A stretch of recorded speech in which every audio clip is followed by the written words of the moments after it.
ప్రియమైన దేవుని వారలారా, మీ అందరికీ మన ప్రభువు రక్షకుడు క్రీస్తు వారి పరిశుద్ధ నామంలో నా వందనాలు తెలియజేస్తున్నాను. అలాగే క్రైస్ట్ చర్చ్ ఖమ్మం తరపున భూలోకంలో బుద్ధ జీవుల అనే వన్డే బైబిల్ సెమినార్కు మిమ్మల్ని అందరినీ ప్రేమతో ఆహ్వానిస్తున్నాము. మనం ఈ మీటింగ్ చేసేది కూడా దేవుని మాటలు, దేవుని ప్రియులైనటువంటి మీ అందరికీ వాస్తవాలు మీ కళ్ళ ముందు పెట్టాలని ఒక మంచి ఉద్దేశంతో కండక్ట్ చేశాం. మనం దేవుని మాటలు నేర్చుకోకపోతే ఏదో వచ్చాము వెళ్ళిపోయాము అని అంటే దానివల్ల ప్రయోజనం ఏముండదు. ఎంతో ప్రయాసంతో ఎంతోమంది కష్టపడితే ఈ మీటింగు మనం కండక్ట్ చేయగలిగాం. కాబట్టి వచ్చినందుకు మనం ఎంతో కొంత నేర్చుకుంటే దేవుని గురించి మనకు ప్రయోజనము, మన బ్రతుకులకు ప్రయోజనము. ప్రార్థన చేసుకొని ముందుకెళ్దాం ప్రియులారా. అందరూ తలలో ఉంచినట్లయితే ప్రార్థించుకుందాం. మహాపరిశుద్ధుడా, ప్రేమగల మా కన్న తండ్రి, మీ పరిశుద్ధమైన, ఘనమైన, శ్రేష్టమైన, మహోన్నతమైన మీ నామానికి వందనాలు, స్తోత్రాలు తండ్రి. ప్రతి క్షణము మీ కృపాక్షేమాలతో మమ్మల్ని కాచి కాపాడుతూ మా బ్రతుకు దినంలో మరొక దినాన్నిచ్చి తండ్రి, మీ పిల్లలందరినీ నాయన మీ పాద సన్నిధికి చేర్చి జీవము కలిగినటువంటి మీ మాటలు, మహాజ్ఞాన సంగతులు మాకు వినిపింపబోచున్నందుకు మీకు కృతజ్ఞతాస్తుతులు తెలియజేస్తున్నాం తండ్రి.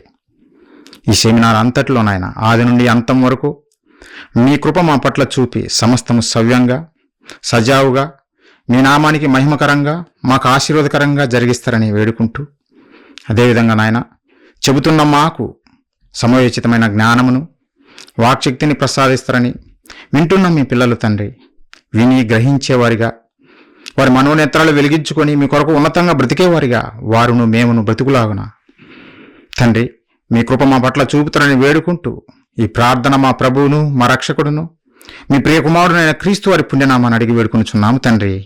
ఆమెన్. ప్రియులరా, భూలోకంలో బుద్ధ జీవుల ఈ టైటిల్ చూసిన వెంటనే మీకు డౌట్ రావచ్చు, ఇవి క్రైస్తవుల మీటింగులేనా? క్రైస్తవుల మీటింగులు అంటే గుడారాల పండగలు, స్వస్థతా కూటములు, లేదంటే తైలాభిషేక ఆరాధనలు ఇలాంటివి ఉండాలి. కానీ భూలోకంలో బుద్ధ జీవులేంటి, అసలు దీని అర్థం ఏమిటి, ఆ జీవులేమిటి అని మీకు డౌట్ రావచ్చు పిల్లారా. అయితే మేము ఏ టైటిల్ పెట్టినా అది ఊరక ఆషామాషిగా పెట్టం పిల్లారా. ప్రజలను ఆలోచింప చేయాలని, దేవుని మహా జ్ఞానాన్ని ప్రజలకు తెలియచేయాలనే ఈ టైటిల్ పెట్టాం. ముందు ఈ పాట విన్న తర్వాత మీకే అర్థమవుతుంది ఈ టైటిల్ ఎందుకు పెట్టామో, మీకు అర్థమవుతుంది పిల్లారా. ఈరోజు మనిషిని చూస్తుంటే మేము అభివృద్ధి చెందుతున్నాము, కాలినడక నుంచి రాకెట్ యుగంలోకి వచ్చాము మేము, దేవుడు లేడు, దేవుని పని అయిపోయింది, సృష్టికర్త లేడు అని ఎన్నెన్నో మాటలు ఈరోజు సమాజంలో పలకడం మనం చూస్తుంటాం పిల్లారా.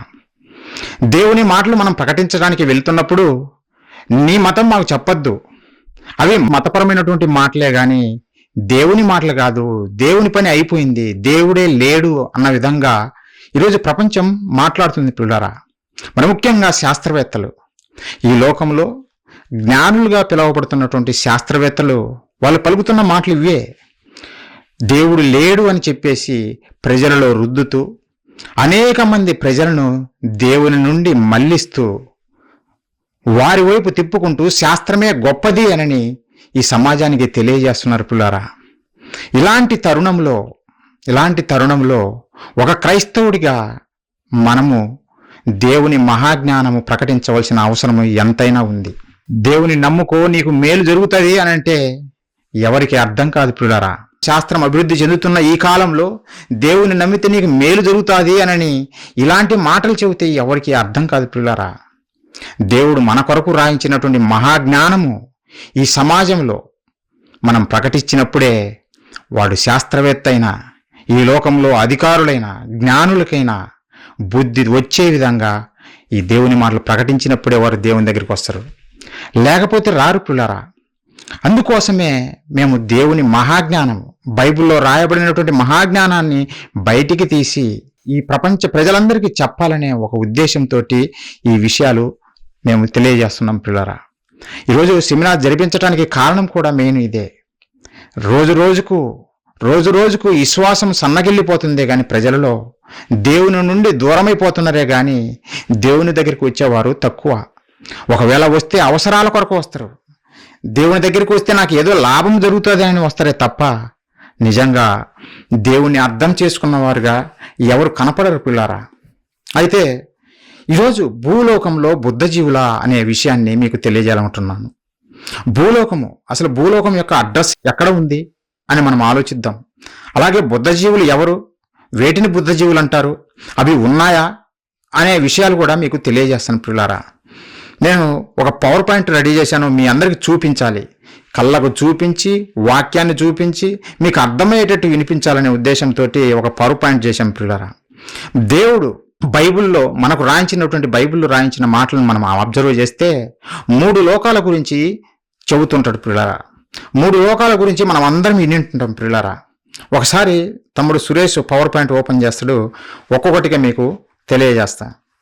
బైబిల్లో మనం చూసినప్పుడు పిల్లారా దేవుడు 3 లోకాల గురించి మాట్లాడుతున్నట్టు మనం అబ్జర్వ్ చేయొచ్చు. మనం బైబిల్ ఎవరు చదువుతున్నప్పుడు మనకు ఈ లోకాల గురించి అర్థమవుతుంటారు పిల్లారా. ఆ లోకాలు ఏమేమిటి అని అనేది వాటి యొక్క అడ్రస్ కూడా ఒక బైబిల్ ప్రకారంగా నేను మీకు చూపించాలనుకున్నాను పిల్లారా. ఇక్కడ మీరు ఈ పిక్చర్ చూస్తే 3 లోకాలు నేను బైబిల్లో రాయబడినవే చూపిస్తున్నాను. 3 లోకాలుగా నేను అక్కడ మీకు అర్థం కావడం కోసం ఒక పిక్చర్స్ చూపిస్తున్నాను పిల్లారా. మొదటి లోకము పరలోకము అని మనము బైబిల్లో చదివాము. ఆ మొదటి లోకము పరలోకం అయితే రెండవ లోకము భూలోకము, అంటే భూమి ఉన్న లోకము, మనము మనుషులుగా నివసిస్తున్నటువంటి ఈ లోకాన్నే భూలోకము అని అంటారు పిల్లారా. అలాగే 3వ లోకము పాతాళ లోకము 3వ లోకము పిల్లారా. ఇవి ఒక సీక్వెన్స్గా బైబిల్లో రాయబడినటువంటి మాటల ప్రకారము నేను అరేంజ్ చేశాను. యేసుక్రీస్తుల వారు భూమి మీద ఉన్నప్పుడు ఆయన పలికిన మాటలు మనం చూస్తే పరలోకమందున్న మా తండ్రి అని ప్రార్థన చేయమన్నాడు. అలాగే ఆయన ఆకాశం వైపు కన్నులెత్తి ప్రార్థన చేశాడు. అంటే పరలోకం ఎక్కడ ఉంది అని అంటే ఈ భూలోకానికి పై భాగంలో ఉన్నట్టుగా మనకు అర్థమవుతుంది. అందుకే కదా యేసుక్రీస్తుల వారు కన్నులు పైకెత్తి ప్రార్థన చేస్తాడు తండ్రికి.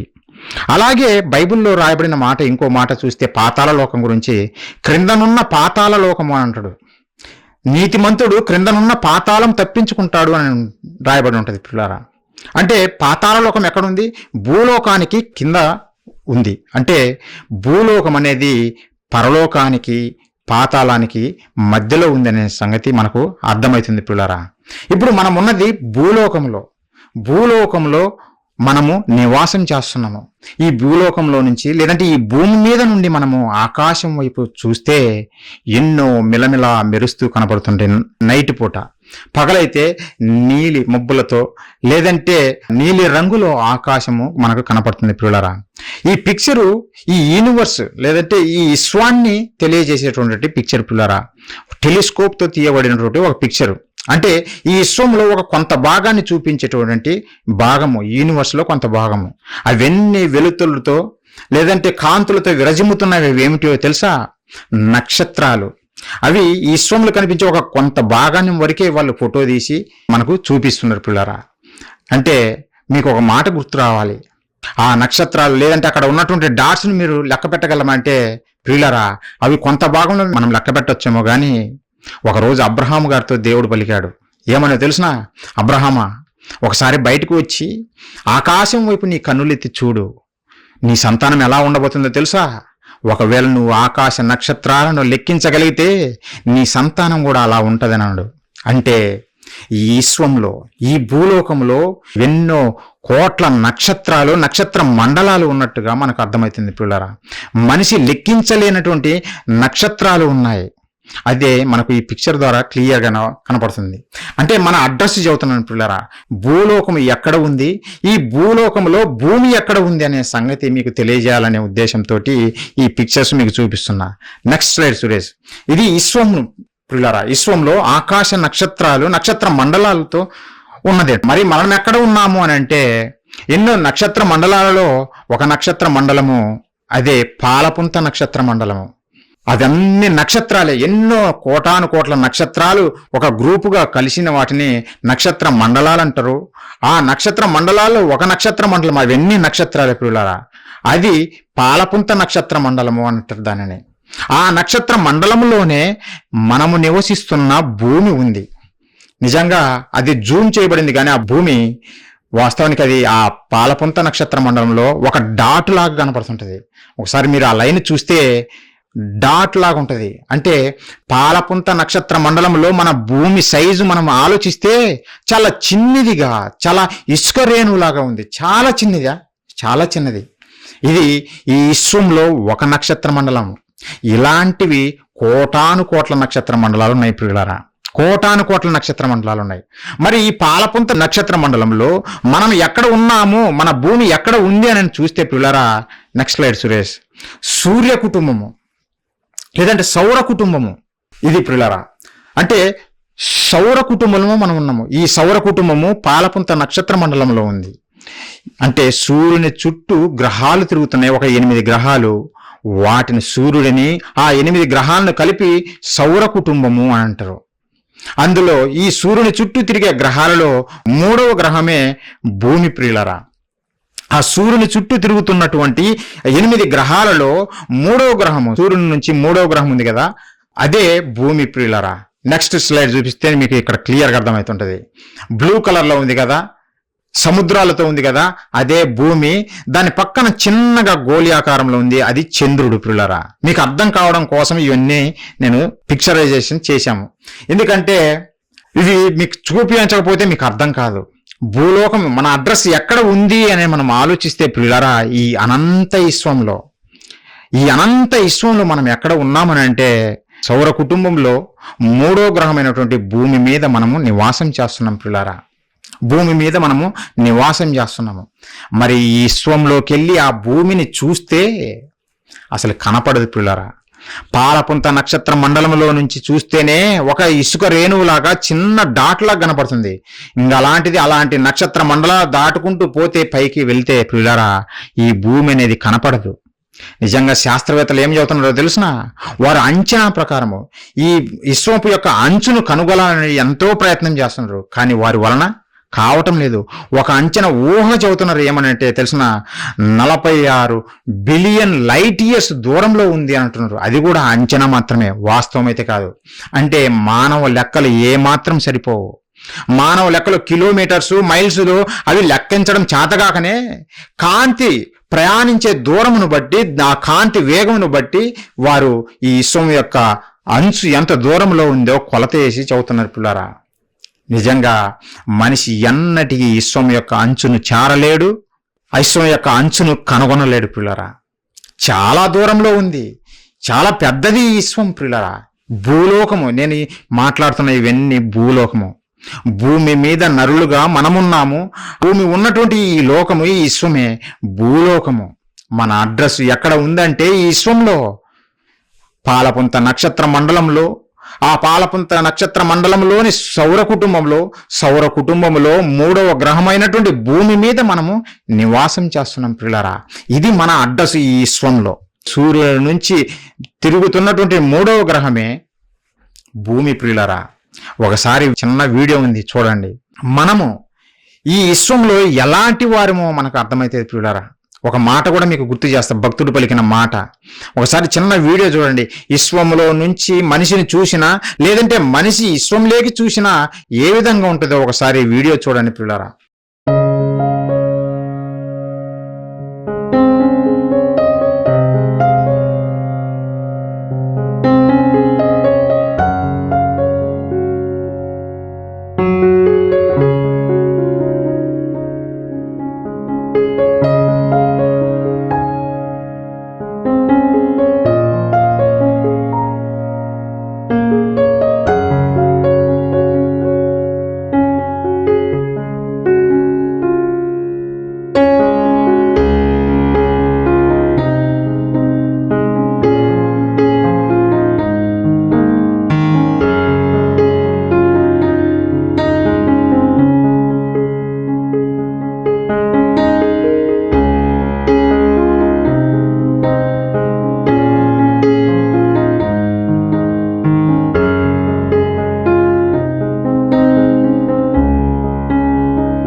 చూశారు కదా పిల్లారా, విశ్వం లేకపోతే భూమే కనిపించటం లేదు అసలు.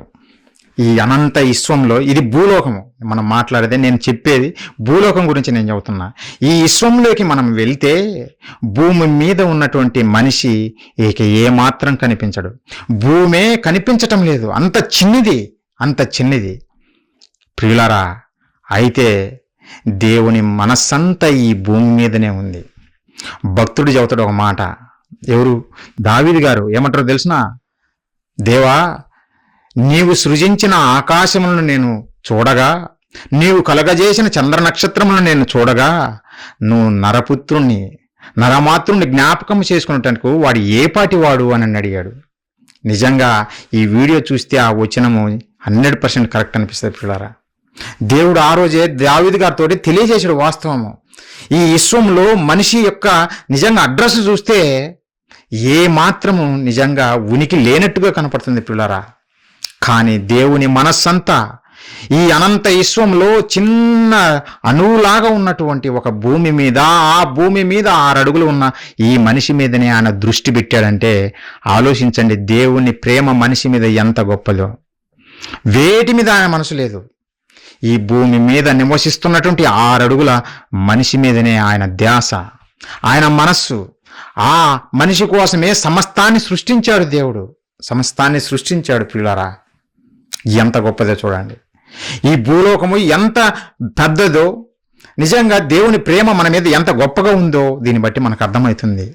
అయితే పిల్లారా, ఈ భూలోకం గురించి మీకు ఎందుకు చూపిస్తున్నానంటే, నాసా పరిశోధన శాస్త్రవేత్తలు వీరు ఆకాశం వైపు చూసి నక్షత్రాల యొక్క మూమెంట్ను, వాటి గమనాలను చూసి పరిశోధన చేస్తుంటారు పిల్లారా. వీరు ఏం పలుకుతున్నారంటే, ఈ అనంత విశ్వం ఉంది కదా, ఈ అనంత విశ్వంలో భూమి లాంటి, మనం ఈ రోజు నివసిస్తున్నటువంటి ఈ భూమి లాంటి గ్రహాలు మరెన్నో ఉండి ఉండొచ్చు. అక్కడ కూడా జీవులు ఉండవచ్చు, మనలాంటి మనుషులు ఉండవచ్చు.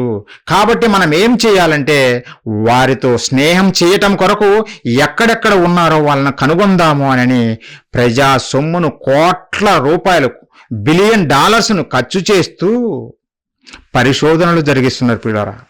వీరి ఆలోచన ఏంటంటే, భూమి లాంటి గ్రహాలు ఈ విశ్వంలో ఎన్నో ఉండి ఉండవచ్చు, అలాగే మనలాంటి మనుషులు ఈ విశ్వంలో, ఈ భూమి మీదనే కాదు విశ్వంలో మరెక్కడో ఉండి ఉండొచ్చు అని వీరు పరిశోధనలు సాగిస్తున్నారు.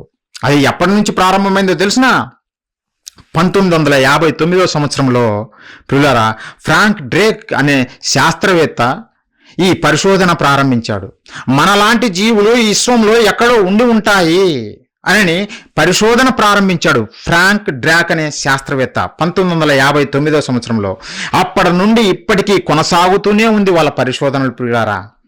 అందులో భాగంగానే మొట్టమొదటిగా ఈ శాస్త్రవేత్తలు, నాసా శాస్త్రవేత్తలు ఏం చేశారంటే, చంద్రుని మీదికి నీల్ ఆమ్స్ట్రాంగ్ అనే వ్యక్తిని పంపించారు పిల్లారా. ఎప్పుడు అంటే 1969వ సంవత్సరంలో నీల్ ఆమ్స్ట్రాంగ్ను చంద్రుని మీదకి పంపించారు. ఎందుకు?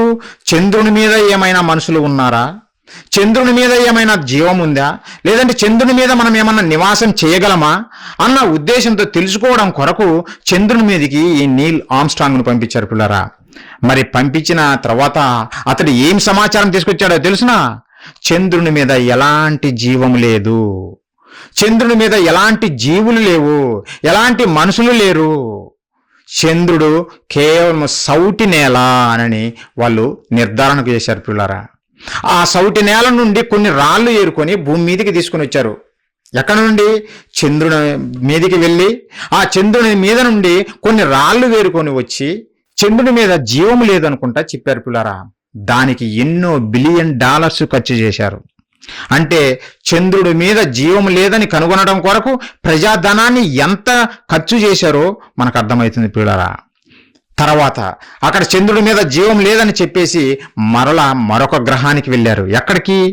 అంగారక గ్రహము. భూమి తర్వాత ఉన్నటువంటి 4వ గ్రహం, సూర్యుని నుండి 4వ గ్రహము, భూమికి తర్వాత ఉన్నటువంటి గ్రహము అంగారక గ్రహం మీదకి వెళ్ళారు పిల్లారా.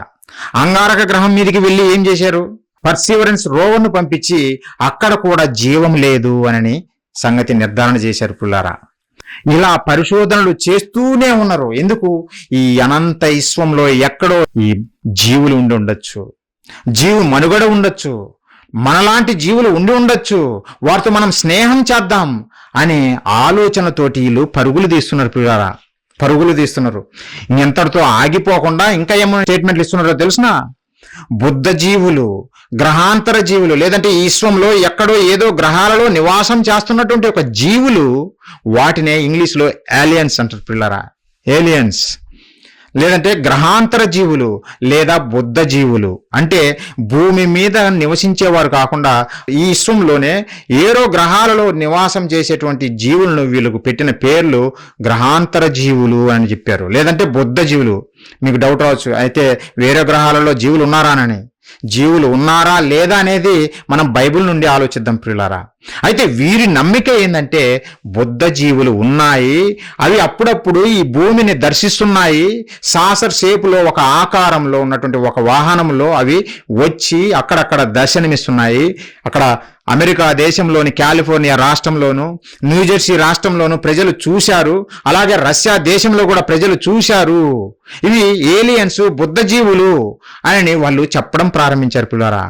దీనికి తగ్గట్టుగా చివరకు నాయకులు కూడా, అమెరికా ప్రెసిడెంట్స్ కూడా మాట్లాడుతుంటారు. ఏందో తెలిసిన బుద్ధ జీవులు ఉండి ఉండొచ్చు, ఈ భూమి మీద మాత్రమే కాదు జీవం ఉండేది, ఈ విశ్వంలో మరొక చోట జీవం ఉంటుంది అని వారు నమ్ముతున్నారు పిల్లారా. మాజీ ప్రెసిడెంట్ బరాక్ ఒబామా, అలాగే ప్రస్తుతం ప్రెసిడెంట్ ట్రంప్ కూడా ఇదే నమ్ముతూ వాటి సంగతి ఏందో తేలుస్తామన్నట్టున్నారు ట్రంప్. ఒకసారి వాళ్ళు ఏం పలికారో చూస్తారా? ఒకసారి ఆ వీడియో చూడండి పిల్లారా. బుద్ధ జీవుల గురించి వీళ్ళేం పలుకుతున్నారో ఒకసారి ఆ వీడియో చూడండి. అనంత విశ్వంలో మనం ఒంటరి వాళ్ళమేనా? కొన్ని దశాబ్దాలుగా మానవాళిని వేధిస్తున్న అతిపెద్ద ప్రశ్న ఇది. ఎగిరే పల్లాలు, వింత ఆకారాలు, గ్రహాంతర వాసుల గురించి కథలు ఎప్పుడు మనల్ని ఆశ్చర్యపరుస్తూనే ఉంటాయి. అయితే ఇప్పుడు ఈ చర్చ సామాన్యుల మధ్య మాత్రమే కాదు, ప్రపంచంలోని అత్యంత శక్తివంతమైన దేశానికి అధ్యక్షులుగా పనిచేసిన వ్యక్తుల మధ్య కూడా మొదలైంది. గ్రహాంతర వాసుల గురించి అమెరికా ప్రభుత్వం దాస్తున్న రహస్యాలను బయట పెడతామంటూ డొనాల్డ్ ట్రంప్ చేసిన ప్రకటన ఇప్పుడు ప్రపంచవ్యాప్తంగా సంచలనం సృష్టిస్తోంది.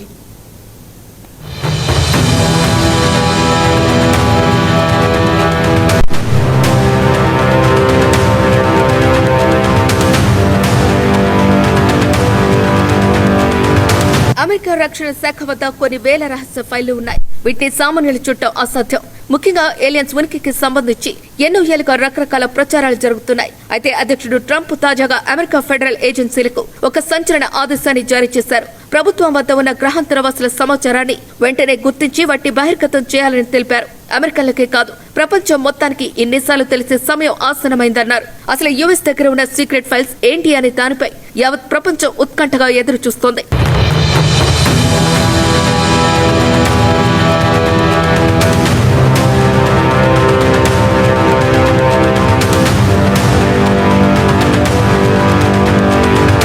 ఏలియన్స్ ఉన్నాయి అనే విషయం బయటపెట్టింది మాత్రం అమెరికా మాజీ అధ్యక్షుడు అసలు మలుపు బరాక్ ఒబామా రూపంలో వచ్చింది.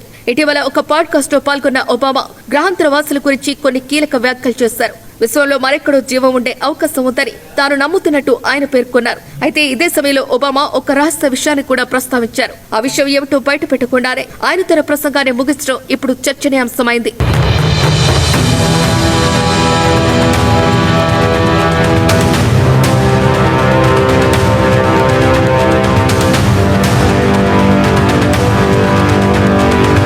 గ్రహాంతర వాసులపై ఒబామా ఇలా అరాకొర సమాచారం ఇవ్వటంపై ట్రంప్ తీవ్రంగా మండిపడ్డారు. ఒబామా ఏదో దాస్తున్నారని, ఆయన అలా చేసి ఉండకూడదని ట్రంప్ విమర్శించారు. అందుకే అసలు నిజాన్ని తానే స్వయంగా బయట పెడతారని సవాల్ విసిరారు. దశాబ్దాలుగా దాగి ఉన్న రహస్యాలను వెలుగులోకి తెచ్చేందుకు తగిన మార్గదర్శకాలు జారీ చేశారు. గ్రహాంతర వాసుల గురించి మాట్లాడుకునేటప్పుడు ఏరియా 51 ప్రస్తావన రాకుండా ఉండదు. అమెరికాలోని నెవడా ఎడారిలో ఉన్న ఈ అత్యంత రహస్య ప్రాంతంలో ఏలియన్లను బంధించి పరిశోధనలు చేస్తున్నారని చాలా మంది నమ్ముతారు. సినిమాలో చూపించినట్టు అక్కడ భూగర్భ కేంద్రాలు ఉన్నాయనే ప్రచారం ఉంది. అయితే ఒబామా ఈ ప్రచారాన్ని కొట్టిపారేశారు. తాను అధ్యక్షుడిగా ఉన్న సమయంలో కూడా ఏరియా 51 లో అటువంటి వింతలేవి చూడలేదని, అక్కడ ఎటువంటి భూగర్భ ల్యాబ్లు లేవని స్పష్టం చేశారు. కానీ అదే సమయంలో ఆయన చెప్పిన మరో రహస్యం ఏమిటి అన్నది మాత్రం ఇప్పటికీ మిస్టరీగానే ఉంది.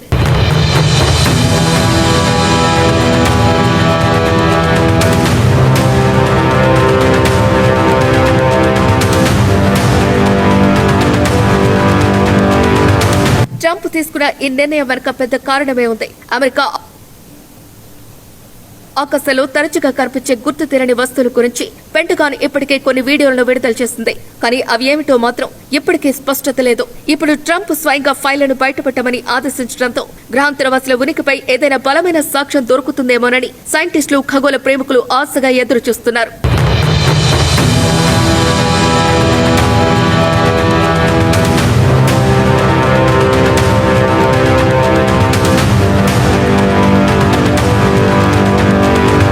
ఒకవేళ ట్రంప్ చెప్పినట్టు ఆ ఫైళ్లు బయటకు వస్తే అది మానవ చరిత్రలోనే ఒక పెద్ద మలుపు అవుతుంది. మనం ఒక్కరిమే కాదని తెలిస్తే మన జీవన శైలి, ఆలోచన దృక్పథం పూర్తిగా మారిపోతాయి. మరి ట్రంప్ ఆ రహస్యాలను నిజంగానే బయట పెడతారా, లేక ఇది కేవలం రాజకీయ ప్రకటనగానే మిగిలిపోతుందా?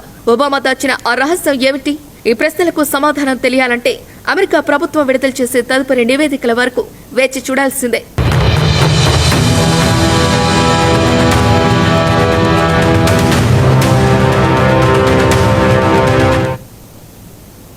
నాయకులు ఒక పక్క బుద్ధ జీవుల సంగతి తెలుస్తాము అని ఒక పక్క వీళ్ళు చెబుతుంటే, మరొక పక్క శాస్త్రవేత్తలు ప్రజాధనాన్ని దోచుకుంటూ ఖర్చు చేస్తూ బుద్ధ జీవులు ఉన్నాయి, వాటితో మనం స్నేహం చేద్దాము, ఈ భూమి ఒక్కటే కాదు, ఇలాంటి గ్రహాలు ఈ విశ్వంలో అనేకములు ఉండి ఉండొచ్చు, అక్కడ కూడా జీవులు ఉండి ఉండొచ్చు, వాటితో మనం కలిసి స్నేహం చేద్దామని పలుకుతున్నారు పిల్లారా వీళ్ళు.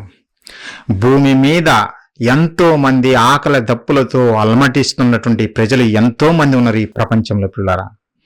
ఆకలి దప్పులతో అలమటిస్తున్నటువంటి ఈ ప్రపంచ ప్రజలను పట్టించుకున్నటువంటి వీరు ఎక్కడో ఎవరో ఉన్నారు అని ఊహించుకుంటూ వారితో మనం స్నేహాస్తం చేద్దామని అంటే ఇది ఎంత వినటానికి నవ్వుగా అనిపిస్తుందో ఆలోచించండి పిల్లరా. పక్కనున్న నీ సహోదరునే నువ్వు ప్రేమించలేనటువంటి వాడివి, ఎక్కడో ఏదో గ్రహంలో ఎవరో ఉన్నారు, వారితో నేను స్నేహం చేస్తానటము ఎంత వెర్రితనమో ఆలోచించండి పిల్లరా. ఎంతో మంది భోజనం లేక అల్లాడిపోతున్నారు కదా ఈ ప్రపంచంలో. ఎంతో మంది పేద ప్రజలు నలిగిపోతున్నారు కదా, వారికి భోజనం పెట్టొచ్చు కదా. ఈ ధనమంతా నువ్వు అనవసరమైన ప్రయోగాలు చేసే బదులు ఆ ధనమంతా ఈ పేద ప్రజలకు భోజనం చేస్తే వారు హ్యాపీగా బ్రతుకుతారు కదా ఈ భూమి మీద. నిజంగా ఏవేవో ఊహించుకుంటూ డబ్బులు, ప్రజాధనాన్ని కాజేస్తున్నారు పిల్లరా శాస్త్రవేత్తలు. ఒక పక్క నాయకులు కొల్లగొడుతున్నారు, మరొక పక్క శాస్త్రం ముసుగులో, జ్ఞానం ముసుగులో వీరు మరొక పక్క కొల్లగొడుతున్నారు. సైన్స్ అన్ని కరెక్ట్ అని కాదు, మంచి సైన్స్ చేయొచ్చు, మనిషికి ఉపయోగపడే సైన్స్ చెయ్యి, అంతేగాని అవసరం లేనటువంటివి, ఉపయోగం లేనటువంటివి ఇలాంటి ప్రయోగాలు నీకెందుకు? పైగా వీళ్ళు ఏమంటున్నారో తెలిసిన శాస్త్రవేత్తలు, బైబిల్ అనేది ఒక మత పుస్తకమే గాని అందులో వాస్తవాలు లేవు అని కొట్టిపడేస్తున్నారు పిల్లారా. దీనికి తగ్గట్టుగా అనేక మంది క్రైస్తవ బోధకులు కూడా, దేవుని మాటలు చేతపట్టినటువంటి క్రైస్తవ బోధకులు కూడా వీళ్ళేం చెబుతున్నారు తెలిసిన, శాస్త్రవేత్తలు చెబుతున్నట్టుగా ఈ భూలోకంలో బుద్ధజీవులు ఉన్నావి, లేకపోతే దేవుడు ఇంత పెద్ద విశ్వాన్ని తయారు చేయడు. అంటే దేవుడు ఇంత పెద్ద విశ్వాన్ని చేశాడంటే ఎక్కడో మరెక్కడో జీవులు, బుద్ధ జీవులు ఉండి ఉండొచ్చు. ఇది బైబిల్ కూడా సమర్థిస్తుంది అని ఒక అబద్ధం చెప్పడం మొదలుపెట్టారు పిల్లరా. క్రైస్తవ బోధకులే, బైబిల్ చదివిన వారే. నిజంగా బైబిల్లో ఎక్కడన్నా రాయబడి ఉందా వీటి గురించి అంటే చూపించలేరు. కానీ వీరు కూడా శాస్త్రవేత్తలతో పత్తాసు పలుకుతూ బుద్ధ జీవులు ఉండి ఉంటాయని పలుకుతున్నారు పిల్లరా. మరికొంతమంది బోధకులు ఏమంటున్నారో తెలిసిన, ఆ బుద్ధ జీవులు ఏవో కావు, అవి దెయ్యాలు అని వీళ్ళు ప్రకటిస్తున్నారు పిల్లరా. మరి ఈ బోధకులు చెబుతున్నట్టుగా, శాస్త్రవేత్తలు చెబుతున్నట్టుగా ఈ భూలోకంలో బుద్ధ జీవులు ఉన్నాయా అని ఆలోచిస్తే పిల్లారా, మనము బైబిలే చూడాలి. బైబిలు దేవుడు సృష్టికర్త రాసినటువంటి మాన్యువల్, ఈ సృష్టిని గూర్చి తెలియజేసేటువంటి మాన్యువల్. ఆయనకే తెలుసు, సృష్టి చేసిన వారికే తెలుసు ఈ సృష్టిలో ఏముందనే సంగతి. నీవెవరు, నేనెవరు చెప్పడానికి? మనకు తెలియదు కదా, మనకు తెలియదు అంటే బైబిలే చెప్పాలి. కానీ ఈరోజు బైబిల్ను వీళ్ళు ఎలాంటి ముద్ర వేశారో తెలిసిన, అది ఒక మత పుస్తకం అండి. కాబట్టి అందులో సత్యం అనేది ఉండదు, అన్ని అబద్ధాలే ఉంటాయని విర్రవీగుతున్నారు శాస్త్రవేత్తలు. వారిని ఫాలో అయ్యే ప్రజలు కూడా అదే చదువుతున్నారు పిల్లరా. అందులో తప్పు మనది కూడా ఉంది, ఎందుకంటే మనం చేసే బోధలు కూడా అలాంటివే. దేవుని నమ్ముకో, కడుపు నొప్పి పోతుంది. ఇలాంటి బోధలు చేస్తే మరి బైబిల్లో రాయబడిన మహాజ్ఞానము, వారికి తెలియక ఈ మహాజ్ఞానం మీద బురద జల్లుతున్నారు పిల్లరా, బురద జల్లుతున్నారు. ఇంతకు వీరు పలుకుతున్నట్టుగా బైబిల్ మత పుస్తకమా? ఒకసారి మీ చేతిలో ఉన్న బైబిల్ ఓపెన్ చేసి చూడండి పిల్లరా. మత పుస్తకమా, ఎలాంటి పుస్తకము బైబిల్ అనేది మాకు అర్థమవుతుంటుంది. పేతురు గారు రాసినటువంటి 2వ పత్రిక పిల్లరా, 1వ అధ్యాయము 20-21 వచనాలు. మన చేతిలో ఉన్నటువంటి పుస్తకము బైబిల్ 66 పుస్తకాలుగా అది మత పుస్తకమా? శాస్త్రవేత్తలు లేదంటే ఈ లోకం చెబుతున్నట్టుగా ఎలాంటి పుస్తకము? ఒకసారి చూద్దాం. 20-21 వచనాలు నేను చదువుతున్నాను పిల్లరా. ఒకడు తన ఊహను బట్టి చెప్పుట వలన, ఒకడు అది ఎవరైనా సరే తన ఊహను బట్టి చెప్పుట వలన లేఖనములో ఏ ప్రవచనమును పుట్టదని మొదట గ్రహించుకొనవలను. అంటే ప్రవచనాలు, దేవుని మాటలు, ఈ బైబిల్లో రాయబడినటువంటి మాటలు ఒకడు ఊహించి రాసినవి కాదు అని చెబుతున్నాడు. మొదట ఎవరైనా సరే చదివేటప్పుడు మీ మనసులో పెట్టుకోవాల్సింది ఏందో తెలుసునా? ఇందులో రాయబడినటువంటి మాటలు ఏ మనిషి ఊహను బట్టి కలగలేదు అని చెబుతూ మరలా ఇంకో మాట చెబుతున్నాడు. ఏలయనగా ప్రవచనం ఎప్పుడును మనిషిని ఇచ్చను బట్టి కలగలేదు, మనిషి కోరికను బట్టి, మనిషికి అనుకున్న దాన్ని బట్టి కలగలేదు ఇందులో రాయబడిన మాటలు. మరి ఎలా కలిగాయి అని అడిగితే, మనుషులు పరిశుద్ధాత్మ వలన ప్రేరేపింపబడిన వారై దేవుని మూలముగా పలికిరి. ఎలా కలిగినాయి ఈ మాటలు? ఎలా వచ్చాయి ఈ మాటలు అంటే దేవుడే, దేవుని మూలముగానే మనుషులు పలికారు. రాసింది మనుషులే, కానీ వారిలో నిజంగా పరిశుద్ధాత్మ దేవుడు ప్రేరేపణ వలన దేవుడే వారి ద్వారా పలికించాడు, దేవుడే వారి ద్వారా రాయించారు పిల్లరా. నిజంగా బైబిల్ చరిత్ర చూస్తే, బైబిల్ మన చేతిలో ఉన్నటువంటి 66 పుస్తకాలు మన చేతిలో రావడానికి దాదాపుగా 1600 సంవత్సరాలు పట్టింది ఇది మన చేతిలోకి రావడానికి పిల్లరా. ఎంతో మంది రాశారు, దాదాపు 40 మంది రాశారు. అందులో రాజులు ఉన్నారు, ప్రవక్తలు ఉన్నారు, పశువుల కాపరులు ఉన్నారు, గొర్రెల కాపరులు ఉన్నారు, జాలర్లు ఉన్నారు, వైద్యులు ఉన్నారు. అదేవిధంగా వివిధ కాలాలలో రాశారు. కానీ బ్యూటీ ఏందో తెలిసినా, అనేక మంది దాదాపుగా 40 మంది రాసినా, వేరు వేరు కాలాలలో రాసినా బైబిల్లో దేవుని మాటల్లోని సారాంశం ఏ మాత్రము పొల్లు కూడా తప్పుపోదు పిల్లరా. అది బైబిల్కు ఉన్నటువంటి ఖ్యాతి, బైబిల్కు ఉన్నటువంటి గొప్పతనం ఏందో తెలిసినా, బైబిల్లో ఎక్కడ కాంట్రవర్సీ స్టేట్మెంట్స్ మనం చూడము. నువ్వు ఆది కాండం నుంచి ప్రకటన గ్రంథం వరకు నువ్వు చదివితే నీకు అన్ని ఒక పద్ధతిగానే కనపడతాయి పిల్లరా. ఏ ఒక్కటి కాంట్రవర్సీగా ఉండవు. అంత గొప్ప గ్రంథము బైబిల్ మన చేతిలో ఉంది. దేవుడే స్వయాన తన మనసులో ఉన్నదంతా తన సేవకులకు తెలియజేసి రాయించి ఇచ్చినటువంటి ఒక మహాజ్ఞాన గ్రంథం అని చెప్పాలి పిల్లరా. మహాజ్ఞాన గ్రంథము బైబిలు, మత పుస్తకము కాదు. శాస్త్రవేత్తకు అర్థం కానంత మాత్రాన, లేదంటే లోకానికి అర్థం కానంత మాత్రాన అది మత పుస్తకమా? మత పుస్తకం అనే ఈరోజు కాల్చిపడేస్తున్నారు బైబిల్ను. మత పుస్తకం అనే బైబిల్ పంచొద్దని చెబుతున్నారు. అర్థం కాలేదు గనక, మనం బోధలు కూడా సరిగా చేయటం లేదు గనక. ప్రియులరా, మత పుస్తకము కాదు, మహాజ్ఞాన గ్రంథము బైబిలు. మహాజ్ఞాన గ్రంథం అనటానికి రుజువులేంటి అని ఎవరైనా అడగచ్చు. ఒకనాడు 1వ శతాబ్దంలో పౌలు గారు ఎలా బోధించారో తెలిసినా? ఒకసారి చూడండి, బైబిల్ చూడండి పిల్లారా. 1వ శతాబ్దంలో ఉన్నటువంటి పౌలు గారు ఎలా బోధించాడు బైబిల్ను అని మనం ఆలోచిస్తే, కొరింథీయులకు రాసినటువంటి 1వ పత్రిక 1వ అధ్యాయము 20వ వచనం పిల్లారా, 20వ వచనం ఒకసారి చూడండి. జ్ఞాని ఏమయ్యను, శాస్త్రి ఏమయ్యను, ఈ లోకపు తర్కపు వాది ఏమయ్యను, ఈ లోక జ్ఞానమును దేవుడు వెర్రితనముగా చేసి ఉన్నాడు కదా. పౌలు గారు రంకెలు వేసి చెబుతున్నాడు. ఏమని తెలుసునా? జ్ఞాని ఏమైనా, జ్ఞాని ఎక్కడ వాడు, శాస్త్రి అనేవాడు ఎక్కడ ఉన్నాడు? ఈ లోక జ్ఞానాన్ని దేవుడు వెర్రితనము చేసి ఉన్నాడు. బైబిల్లో జ్ఞానము లేకుండానే ఇలా సవాల్ చేస్తాడు పిల్లారా. ఆలోచించండి. దేవుడు బైబిల్లో మహాజ్ఞానం పెట్టకుండానే పౌలు గారు జ్ఞాని ఏమయ్యానని సవాలు చేస్తాడా? చెయ్యలేడు. నువ్వు బలవంతుడుగా ఉన్నప్పుడే ఎదుటివాని మీద సవాలు చేస్తావు, రారా చూసుకుందామని అంటావు. నువ్వు బలహీనుడుగా ఉన్నావనుకో సైలెంట్గా కూర్చుంటాం. ప్రియులారా, పౌలు గారు ఆ రోజు 1వ శతాబ్దంలో జ్ఞానులు, ఈ లోకంలో జ్ఞానులుగా పిలువబడుతున్న వారిని రంకెలు వేసి పిలిచాడు. ఎందుకు? మహాజ్ఞానం ఇందులో ఉంది గనుక, మహాజ్ఞానం ఇందులో దాచి ఉంచాడు గనక దేవుడు. అందుకే రంకెలు వేసి చెప్పాడు.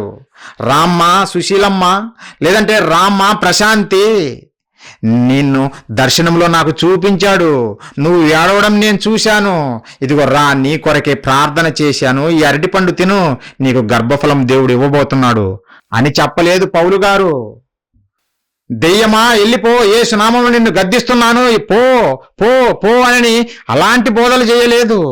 యేసు రక్తమే జయము అని ఇలాంటి బోధనలు చేయలేదు. ఎలాంటి బోధలు చేశాడు? జ్ఞాని ఏమయ్యను? ఎక్కడున్నాడు జ్ఞాని? ఈ లోకపు జ్ఞాని ఎక్కడున్నాడు? నీ లోక జ్ఞానాన్ని దేవుడు వెర్రితనముగా చేశాడు. ఎలా వెర్రితనం చేశాడో ఈరోజు ఒక అంశం, అదే భూలోకంలో బుద్ధ జీవుల అనే విషయాన్ని మీకు తెలియజేయాలనుకున్నది. అందుకే ప్రియులారా, దేవుడు మహాజ్ఞానాన్ని బైబిల్లో పెట్టాడు. ఆ మహాజ్ఞానాన్ని కాకపోతే క్రైస్తవుడు చెప్పలేకపోతున్నాడు. ఏదో పొట్ట కూటి కోసమో లేదంటే ఈ భూమి మీద అవసరాల కొరకే దేవుణ్ణి చూపిస్తున్నాడే తప్ప ఈ సమాజానికి బైబిల్లో రాయబడినటువంటి మహాజ్ఞాన సంగతులు ఈ సమాజానికి చూపించలేకపోతున్నాడు. పిల్లారా, దేవుడు ఎంతో మహాజ్ఞానాన్ని పెట్టి మనల్ని మీరు ఏలనేనన్నా, మీరు యుద్ధం చేయండి ఈ సమాజం మీద. యుద్ధం అంటే మరలా ఈరోజు వీళ్ళు నాయకులు కొట్టుకుంటున్నట్టు కాదు. మహాజ్ఞానము చేత పట్టుకొని రంకెలు వేయండి. ఒకరోజు పౌలు గారు రంకెలు వేసినట్టు దేవుని మాటలు ప్రకటించండి, నా మాటలు ప్రకటించండి. దేవుని నమ్ముకో జాబ్ వస్తుంది, దేవుని నమ్ముకో కోర్టు సమస్యలు పోతాయి, ఇవి కాదు. జ్ఞానము బోధించండి. మీ కొరకే నేను ఈ జ్ఞానాన్ని పెట్టాను, మిమ్మల్ని మహిమపరచాలనే ఈ జ్ఞానాన్ని పెట్టాను అంటుండే దేవుడు. అదే కొరింథీయులకు రాసిన మొదటి పత్రిక మనం చూస్తే 2వ అధ్యాయం ప్రియులారా 6-7 వచనాలు చూడండి. ఎవరి కొరకు ఈ మహాజ్ఞానాన్ని దాచి ఉంచాడు దేవుడు? ఎవరి కొరకు? ఒకసారి చూడండి, ఎంత అద్భుతమైన మాట. 2వ అధ్యాయం 6-7 వచనాలు ప్రియులారా, పౌలు గారు చెబుతున్నారు, పరిపూర్ణులైన వారి మధ్య జ్ఞానమును బోధించుచున్నాము. పౌలు గారు అంటున్నారు, ఈ లోకంలో జ్ఞానులుగా పిలువబడుతున్న వారి మధ్య మేము జ్ఞానాన్ని బోధిస్తున్నాం. అది ఈ లోక జ్ఞానము కాదు. ఈ లోక జ్ఞానము దేవుని దృష్టికి వెర్రితనము కదా. అలాంటి జ్ఞానం మేము బోధించటం లేదు. నిరర్ధకులైపోచున్న ఈ లోకాధికారుల జ్ఞానము కాదు గాని దేవుని జ్ఞానమును మర్మమైనట్టుగా బోధించుచున్నాము. ఈ జ్ఞానము మరుగై ఉండెను జగదుత్పత్తికి ముందుగానే.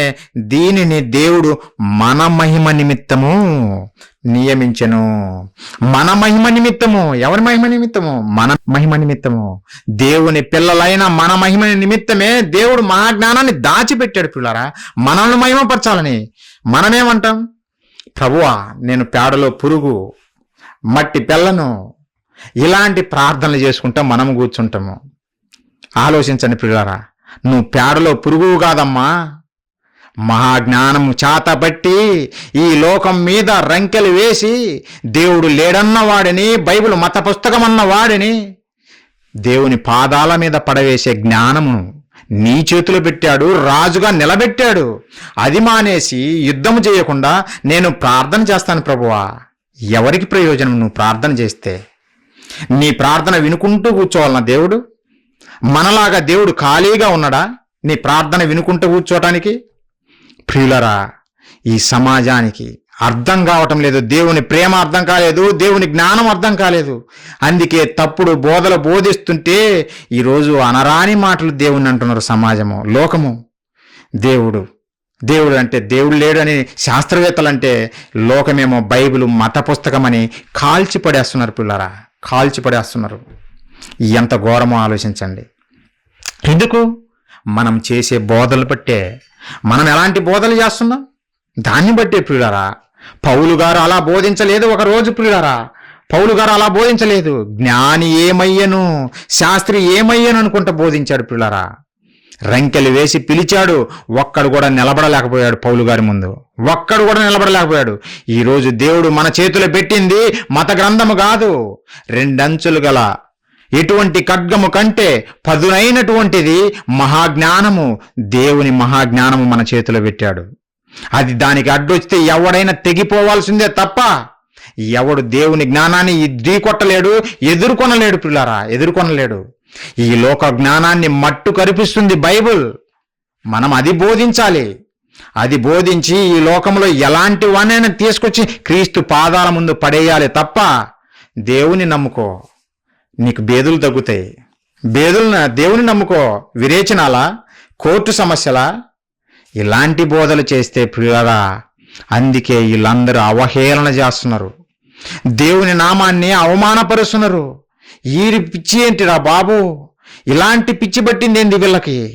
ఆడ డాక్టర్లు ఉన్నారు, డాక్టర్ల దగ్గరికి పోకుండా ప్రార్థనని దేవుణ్ణి నమ్ముకుంటే జబ్బు పోతుంది అంటున్నారు ఏంటి వీళ్ళు అని మనల్ని హేళనగా చేస్తున్నారు. నిజంగా దేవుడేమో నా పిల్లలు గొప్పవాళ్ళని ఆయన చూస్తుంటే వీళ్ళేమో ట్రోల్స్కు గురవుతున్నారు. వీళ్ళు లోకం దృష్టిలో ట్రోల్స్కు గురవుతున్నారు. మనమే ట్రోల్స్ చేయాల్సింది పోయి, అంటే ట్రోల్ చేయమంటే ఈ లోక సంబంధంగా కాదు పిల్లరా. ఒకరోజు ఏలియా గారు ఏ విధంగా సవాలు చేసి బయలు దేవతను ఏ విధంగా సవాలు చేసి మట్టు కనిపించాడో అలా మనం నిజంగా దేవుణ్ణి మహిమపరచాల్సింది పోయి మనమే సతికిల పడిపోతున్నాం పిల్లరా. ఎందుకు? బైబిల్ జ్ఞానం నేర్చుకోకపోవడం బట్టే, కేవలం అవసరాల కొరకు బైబిల్ పట్టాము గనకనే. అందుకే సతికిల పడిపోతున్నాము, దేవుని నామానికి అవమానం తెప్పిస్తున్నాము. మీరు అదృష్టవంతులు. ఈరోజు ఒక అద్భుతమైన విషయాన్ని లోకము చెబుతుంది, బుద్ధ జీవులు ఉన్నాయి అని. ఉన్నాయా లేదనేది దేవుడు ఏం చెబుతున్నాడో మీకు ఈరోజు తెలియజేస్తాను పిల్లరా. మనం ఎలా ఉండాలో తెలుసునా? ఒక క్రీస్తులాగా ఉండాలి, ఒక అపోస్తులులాగా ఉండాలి, మొదటి శతాబ్దపు క్రైస్తవుల్లాగా ఉండాలి. ఎలా ఉన్నారో తెలిసిన వాళ్ళు మొదటి శతాబ్దపు క్రైస్తవులు. అపోస్తుల కార్యములు చూడండి ఒకసారి పిల్లరా, 17వ అధ్యాయము మొదటి శతాబ్దపు క్రైస్తవులు ఎలా ఉన్నారో ఈ మాట చదివి ఇప్పటి నుంచైనా మీరు మోటివేట్ కావాలి. మీరు అర్థం చేసుకోవాలి, దేవుని మహాజ్ఞానం ఎంత గొప్పదో అర్థం చేసుకోవాలి. అపోస్తుల కార్యములు 17వ అధ్యాయం 6వ వచనం పిల్లారా, అయితే వారు కనబడనందున యాసోనును కొందరు సహోదరులను ఆ పట్టణపు అధికారుల యొద్దకు ఈడ్చుకొని పోయి, అంటే పౌలు గారు కనపడనందున ఆ యాసోను ఇంటి వారిని అధికారుల యొద్దకు తీసుకొని పోయారంట. తీసుకుని పోయి వాళ్ళు ఏం చెబుతున్నారో తెలుసునా? భూలోకమును తలక్రిందు చేసిన వీరు ఇక్కడికి కూడా వచ్చి ఉన్నారు. భూలోకాన్ని తలక్రిందులు చేశారా? ఎవరు? క్రైస్తవులు భూలోకాన్ని తలక్రిందులు చేశారా? అవును, మొదటి శతాబ్దంలో భూలోకాన్ని తలక్రిందులు చేశారు. మరి ఇప్పుడు ఏమైనా చేయగలుగుతున్నారా? భూలోకాన్ని తలక్రిందులు చేయగలుగుతున్నారా? భూలోకాన్ని తలక్రిందులు చేసే బోధలు చేస్తున్నారా? లేదు ప్రియులారా. అలాంటి బోధలు చేస్తే, భూలోకాన్ని తలక్రిందులు చేసే బోధలు చేస్తే ఎవరైనా క్రీస్తు దగ్గరికి రావాల్సిందే, క్రీస్తు దగ్గరికి వచ్చి పాద నమస్కారం చేయాల్సిందే. అలాంటి బోధలు చేయకపోవడం బట్టే కేవలం అవసరాలు. దేవుని నమ్ముకో నీకు జాబు వస్తుంది, దేవుని నమ్ముకో నీకు పెళ్ళి అవుతుంది, దేవుని నమ్ముకో నీకు పిల్లలు పుడతారు. ఇలాంటి బోధలు చేయబట్టే అన్య జనులు కూడా ట్రోల్స్ చేస్తున్నారు, బోధకులను ట్రోల్స్ చేస్తున్నారు. ఎంత ఘోరమో ఆలోచించండి. మహాజ్ఞానం మన చేతిలో పెట్టి మన మహిమ నిమిత్తం దేవుడు మీరు నిలబడండి, నా కొరకు నిలబడండి అని దేవుడు చెబితే వీళ్ళేమో సతికిల పడిపోయారు. యుద్ధం చేయడం చేతగాక సతికిల పడిపోయారు పిల్లరా. నిజంగా మొదటి శతాబ్దపు క్రైస్తవులు ఎలాంటి వారో తెలిసిన? భూలోకాన్ని తలక్రిందులు చేశారు. అంటే ఈ లోకంలో జ్ఞానులుగా పిలువబడుతున్న వారు చెబుతున్నటువంటి అబద్ధాలను తలక్రిందులు చేసి సత్యాన్ని ప్రకటించారు. ఆ రోజు సత్యాన్ని ప్రకటించారు గనుకనే వాళ్ళే అన్యజనులే ఒప్పుకుంటున్నారు. భూలోకాన్ని తలక్రిందులు చేస్తున్నారు, క్రైస్తవులు భూలోకాన్ని తలక్రిందులు చేస్తున్నారు. ఈరోజు పిల్లారా, ఒక క్రైస్తవుడిగా, క్రీస్తును నమ్మిన క్రీస్తు సైనికుడిగా మనం ఎలా ఉండాలో తెలుసునా? భూలోకాన్ని తలక్రిందులు చేసేవారిగా ఉండాలి. అలాంటే దాని ఉద్దేశం ఏందో తెలుసునా? సత్యాన్ని ప్రకటించాలి. ఈ ప్రపంచము ఎన్నో అబద్ధాలు పలుకుతుంది బుద్ధ జీవుల గురించి.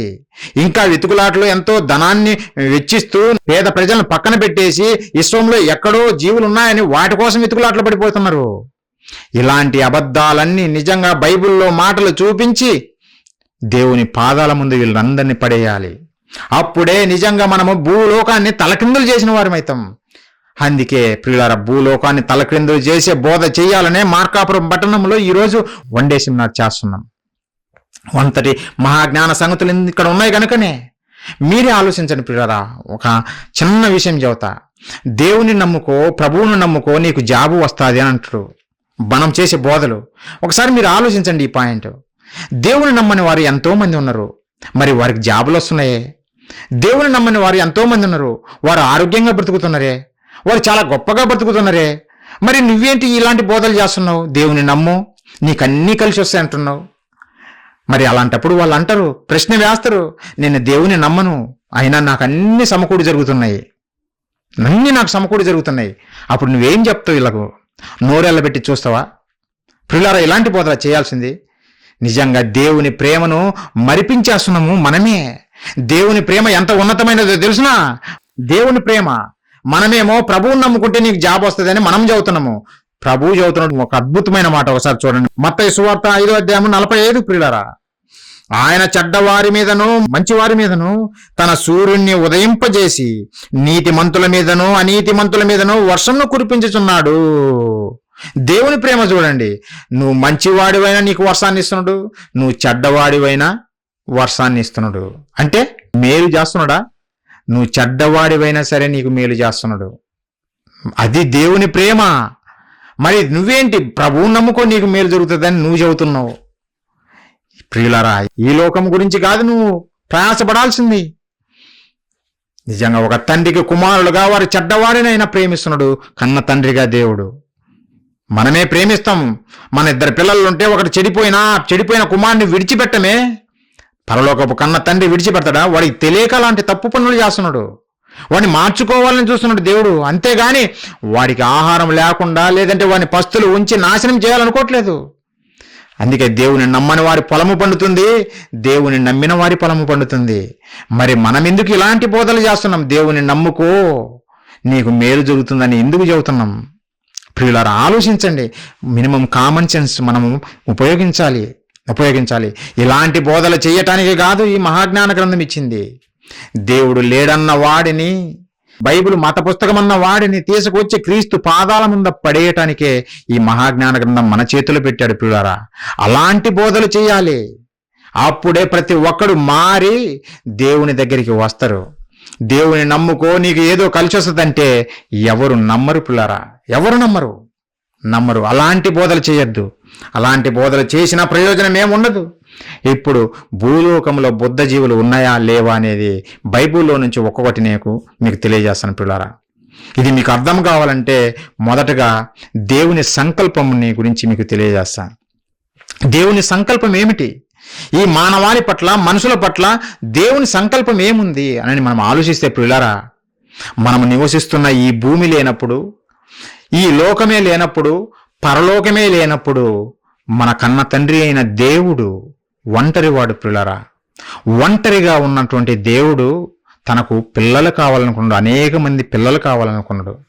పిల్లలు కావాలనుకొని భార్యను చేసుకొని భార్యతోటి పిల్లలు కనాలి అని అనుకోలేదు దేవుడు. సాటి అయిన సహకారిగా మనిషినికి ఇవ్వాలనుకున్నాడు కానీ స్త్రీని సాటి అయిన సహకారి నాకు ఉండాలని దేవుడు కోరుకోలేదు. ప్రియులారా, ఆయన ప్రేమ చూడండి. ఆయన ప్రేమ పిల్లలు కావాలనుకున్నదే తప్ప భార్యను కోరుకోలేదు. ఎందుకంటే తన 100% లవ్ తన పిల్లల మీదైనా మన మీద చూపించాలని. ఒకసారి చూడండి, ఎఫెసీయులకు రాసిన పత్రిక 1వ అధ్యాయము 4-6 వచనాలు. ఎట్లనగా తన ప్రియుని యందు తాను ఉచితముగా మనకు అనుగ్రహించిన తన కృపామహిమకు కీర్తి కలుగునట్లు తన చిత్త ప్రకారమైన దయా సంకల్పము చొప్పున యేసు క్రీస్తు ద్వారా తనకు కుమారులుగా స్వీకరించుటకై కుమారులు కావాలనుకున్నాడు. ఎప్పుడు? మనల్ని ముందుగా తన కోసం నిర్ణయించుకున్నాడు. ఎంత ముందుగానంటే ప్రియులారా, మనము తన ఎదుట పరిశుద్ధులమును నిర్దోషులమై ఉండవలని జగత్తుకు పునాది వేయబడక మునిపే ప్రేమ చేత ఆయన క్రీస్తులో మనల్ని ఏర్పరచుకున్నాను. జగత్తుకు పునాది వేయబడక మునిపే మనల్ని ఏర్పరచుకున్నాడు ప్రేమ చేత. జగత్తుకు పునాది వేయబడక మునిపే అంటే ఈ విశ్వమే లేనప్పుడు, ఈ ప్రకృతి లేనప్పుడు, ఈ భూమి లేనప్పుడు నిన్ను ఏర్పరచుకున్నాడు ప్రేమ చేత. మనం ఎప్పుడు ఆలోచిస్తాము? తల్లి గర్భంలో పన్నప్పుడు మన గురించి ఆలోచిస్తారు తల్లిదండ్రులు. కానీ పరలోకపు కన్న తండ్రి ఎప్పటి నుంచి ఆలోచించాడో తెలిసిన మన గురించి. ఈ జగత్తుకు పునాది వేయబడక మునిపే. ఎప్పుడు ఈ జగత్తుకు పునాది వేయబడిందని మీకు డౌట్ రావచ్చు. శాస్త్రవేత్తల అంచనాల ప్రకారము ఈ విశ్వం పుట్టి ఇప్పటికి ఎన్ని సంవత్సరాలైందో తెలుసిన? దాదాపుగా 1380 కోట్ల సంవత్సరాల క్రితం పుట్టిందని చెబుతున్నారు. అంటే ఈ సృష్టి కలగక ముందే దేవుడు మనల్ని ప్రేమ చేత ఏర్పరచుకున్నాడు. నేను లేను కదా అని అనకు. భూమి మీద మనిషికి ఏమర్థమైందంటే భూమి మీద తల్లి గర్భంలో పన్నప్పుడే మనం ఉన్నామనుకుంటున్నారు. ప్రియులారా, మనము భూమి మీదికి రాక మునిపే మనము ఉన్నవారము, పరలోకపు తండ్రి గర్భంలో ఉన్నవారమే. ఈ భూమి మీదికి మనము రాబోతున్నామని తెలిసి 6 విశ్వదినాలు కష్టపడ్డాడు ప్రియులారా. 6 విశ్వదినాలు, అవి ఎన్నో వందల కోట్ల సంవత్సరాలు. మొదటి దినమున వెలుగు చేశాడు, రెండవ దినమున ఆకాశమును, మూడవ దినమున భూమిని, ఫలవృక్షములను, చెట్లను చేశాడు, 4వ దినమున సూర్యచంద్ర నక్షత్రాలను చేశాడు, 5వ దినమున పక్షులను, సముద్రపు మత్స్యములను చేశాడు, 6వ దినమున భూజంతువులను, భూమి మీద పాకే పురుగులను చేశాడు. చివరగా తన పోలికలో, తన స్వరూపంలో మనలను కన్నాడు. అంటే ఆదామును చేశాడు, అవ్వమ్మను చేశాడు, ఆదాములో మనలందరినీ పెట్టాడు పిల్లరా. ఆదాములోనే మనలందరినీ పెట్టాడు. అంటే 6 అడుగుల ఈ మనిషి కొరకు దేవుడు ఎన్నో కోట్ల సంవత్సరాలు కష్టపడ్డాడు, విశ్రాంతిలోకి వెళ్ళాడు. 6 భూదినాలు కాదు, విశ్వదినాలు, ఎన్నో వందల కోట్ల సంవత్సరాలవి. అందుకే ఆయన విశ్రాంతి తీసుకున్నట్టుగా మనం బైబిల్లో చూస్తాం పిల్లరా. అది దేవుని సంకల్పము. నాకు పిల్లలు కావాలి అనేక మంది, నాకు భార్య వద్దు కానీ సాటి అయిన సహకారిగా నా పిల్లలకు ఇస్తాను ఒక స్త్రీని అని ఇచ్చాడు పిల్లరా. వారి ద్వారానే పిల్లల్ని ఇస్తున్నాడు, తన పిల్లలను మనకిస్తున్నాడు. మనమందరం ఆయన పిల్లలమే కదా, ఆయన పిల్లలమే. ఎక్కడ భూమి మీదనే మనల్ని కలుగజేశాడు పిల్లరా. ఆదాము మొట్టమొదటి నరుడైనటువంటి ఆదాముని ఎక్కడ చేశాడు? నేల మంటితో నరుని నిర్మించి అని బైబిల్లో రాయబడింది. ఈ భూమి మీదనే ఆదామును చేశాడు పిల్లరా, ఆదామును చేశాడు. మనిషికి అర్థమవుతుందా? అర్థం కాదు. దేవుని ప్రేమ అర్థం కాదు, దేవుని కార్యాలు అర్థం కావు ప్రియులరా. మనము బైబిల్ చదువుతుంటేనే అర్థమవుతుంది. అది రాయించాడు, మన కొరకే రాయించాడు. తన ప్రేమను తెలుసుకొని తన దగ్గరికి రావాలని మన కొరకే రాయించాడు. 6 దినాలు కష్టపడి ఆ సృష్టినంతా మన పాదాల కింద పెట్టాడు. మనల్ని ఈ సృష్టిని వేలమని చెప్పాడు. ఒకసారి ఆ మాట చూడండి, కీర్తనల గ్రంథము ప్రియులారా, కీర్తనల గ్రంథము 8వ అధ్యాయము 3వ వచనం నుంచి మనం చూడగలిగితే, నీ చేతి పని అయిన నీ ఆకాశములను, నీవు కలుగజేసిన చంద్ర నక్షత్రములను నేను చూడగా, నీవు మనుష్యుని జ్ఞాపకం చేసుకున్నటకు వాడు ఏ పాటి వాడు. ఇంతకుముందు వీడియోలో చూశారు కదా, ఒక వీడియో చూపించాను ఇంతకుముందు. మనిషిని జ్ఞాపకం చేసుకున్నటకు వాడు ఏ పాటి వాడు, నువ్వు కలుగజేసిన చంద్ర నక్షత్రములు చూస్తే దేవా అని దావీదు గారు పలుకుతున్నారు పిల్లారా. నీవు నరపుత్రుని దర్శించుటకు వాడు ఏ పాటి వాడు, దేవుని కంటే వాడిని కొంచెం తక్కువ వానిగా చేసి ఉన్నావు, మహిమా ప్రభావంతో వానికి కిరీటం ధరింపజేసినావు, నీ చేతి పనుల మీద వానికి అధికారం ఇచ్చి ఉన్నావు. గొర్రెలన్నిటినీ, ఎడ్లనన్నిటినీ, అడవి మృగములను, ఆకాశ పక్షులను, సముద్ర మత్స్యములను, సముద్ర మార్గములు సంచరించు వాటన్నిటినీ వాని పాదముల కింద నీవు ఉంచి ఉన్నావు. ఎవరి పాదముల కింద? మన పాదముల కిందనే దేవుడు పెట్టాడు ప్రతిదీ. మనల్నే ఏలమని చెప్పాడు ఈ సృష్టిని. ఆయన పడిన కష్టము, దేవుడు చేసిన సృష్టిని మనల్ని ఏలమంటున్నాడు. మనం ఇస్తామా? మనం చేసుకున్న దాన్ని పక్కింటి వరకు ఇస్తామా? దేవుని ప్రేమ చూడండి ఎంత అద్భుతమైనదో. ఆయన కలుగజేసి ఫ్రీగా మనకివ్వడం ఏంటండి? మనకివ్వడం ఏంటి? ఇదే దేవుని ప్రేమ, ఇదే దేవుని ప్రేమ పిల్లరా. సమస్తాన్ని మన పాదాల కింద పెట్టాడు, సమస్తాన్ని. అందుకే చూడండి, ఎన్నో సముద్రాలు, నదులు, ఎంతో ఆహ్లాదకరమైనటువంటి వాతావరణము ప్రియులారా. ఇవన్నీ చేసింది మన కొరకే దేవుడు కష్టపడ్డాడు. మన పాదాల కిందనే పెట్టాడు మనల్ని అనుభవించమని. మనం అనుభవించి తన ప్రేమను తెలుసుకొని తన దగ్గరికి రావాలని మన కోసమే చేశాడు ప్రియులారా. నిజంగా ఎంత గొప్ప ప్రేమనో దేవునిది ఆలోచించండి. శాస్త్రవేత్తలు చదువుతున్నది లెక్క ప్రకారం చూస్తే, ఈ భూమి మీద ఇప్పటి వరకు వాళ్ళు కనుగొన్నది దాదాపుగా 84 లక్షల జాతుల జీవరాశులను కనుగొన్నారు. అంటే ఇన్ని జీవరాశులు చెయ్యాలనా? 1-2 సరిపోతుంది కదా? కాదు. నా పిల్లలకు ఏ రోజు బోరు కొట్టకూడదు. ఈరోజు చికెను, రేపు మటను, ఎల్లుండి ఫిష్, తర్వాత పప్పు, ఇలాంటి వెరైటీ ఫుడ్స్ అన్నీ మన కొరకు చేశాడు పిల్లరా. మనిషి చేసుకోలేదు, మనిషి చెయ్యలేదు. వీటన్నిటినీ దేవుడు చేశాడు ప్రేమతో, మన మీద ప్రేమతో చేశాడు, మనకు అప్పగించాడు. మీరు ఏలండి, అనుభవించండి అని చెప్పాడు పిల్లారా, అనుభవించండి అని చెప్పాడు. మరొక అద్భుతమైన మాట చూద్దాం బైబిల్లో నుంచి. దేవుడు చేసిన సమస్తాన్ని మన పాదాల కింద పెట్టాడు కదా, ఆయన ఏం చెప్పాడు ఒకసారి. కీర్తనల గ్రంథము 115 పిల్లారా, 16వ వచనము, ఆకాశములు యెహోవా వశము, భూమిని ఆయన నరులకిచ్చి ఉన్నాడు. భూమిని ఆయన నరులకిచ్చి ఉన్నాడు. ఆకాశములు దేవుని వశంలో ఉన్నవి, భూమినైతే నరులకిచ్చి ఉన్నాడు అని అంటున్న పిల్లరా. ఎంత అద్భుతమైన మాటను చూడండి. భూమి మీదనే మనిషి మనుగడ పిల్లరా. భూమినే మనిషికి ఇచ్చాడు దేవుడు. చంద్రుణ్ణి ఇవ్వలేదు, అంగారక గ్రహాన్ని ఇవ్వలేదు, మరి విశ్వంలో ఏదో మరొక గ్రహాన్ని లేదంటే మరొక నక్షత్ర మండలాన్ని ఇవ్వలేదు. భూమిని మనకిచ్చాడంట. భూమిని మనకిచ్చాడు ప్రియులారా. ఆలోచించండి, ఎంత క్లియర్గా బైబిల్ చదువుతుందో ఆలోచించండి. వీరు మాత్రము బుద్ధి లేని జీవులుగా ఈరోజు దేవుని నమ్మని ఈ శాస్త్రవేత్తలు ఏం చదువుతున్నారో తెలిసిన, ఈ అనంత విశ్వంలో ఎక్కడో ఏదో గ్రహంలో జీవులు ఉన్నాయి, మనలాంటి మనుషులు ఉన్నారు, మనకన్నా తెలివిగలవారే ఉండవచ్చు, వారితో స్నేహం చేద్దాము అని కథలు చెబుతూ ధనాన్ని వృధా చేస్తున్నారు. కానీ దేవుడు చాలా క్లియర్గా చెబుతున్నాడు. ఏమని తెలిసిన, ఆకాశములు నా వశములు ఉన్నాయి నాన్న, భూమినైతే మీకు ఇచ్చాను నేను. భూమిని మీకు ఇచ్చాను. అంగారక గ్రహాన్ని ఇవ్వలేదు, చంద్రుణ్ణి ఇవ్వలేదు, భూమిని ఇచ్చాను. భూమిని ఇచ్చానంటుండి పిల్లరా. భూమిని ఎందుకు ఇచ్చాడు? భూమినే దేవుడు ఎందుకు ఇచ్చాడు పిల్లరా? ఒకసారి చూడండి. ఆదికాండము 1వ అధ్యాయము 28. దేవుడు వారిని ఆశీర్వదించెను. మొదటి నరులైనటువంటి ఆదామును అవ్వమ్మ గారిని ఇద్దరిని ఆశీర్వదించాడు. ఎట్లా ఆశీర్వదించాడంటే, ఎట్లనగా మీరు ఫలించి అభివృద్ధి పొంది విస్తరించి భూమిని నిండించి దానిని లోపరుచుకోండి.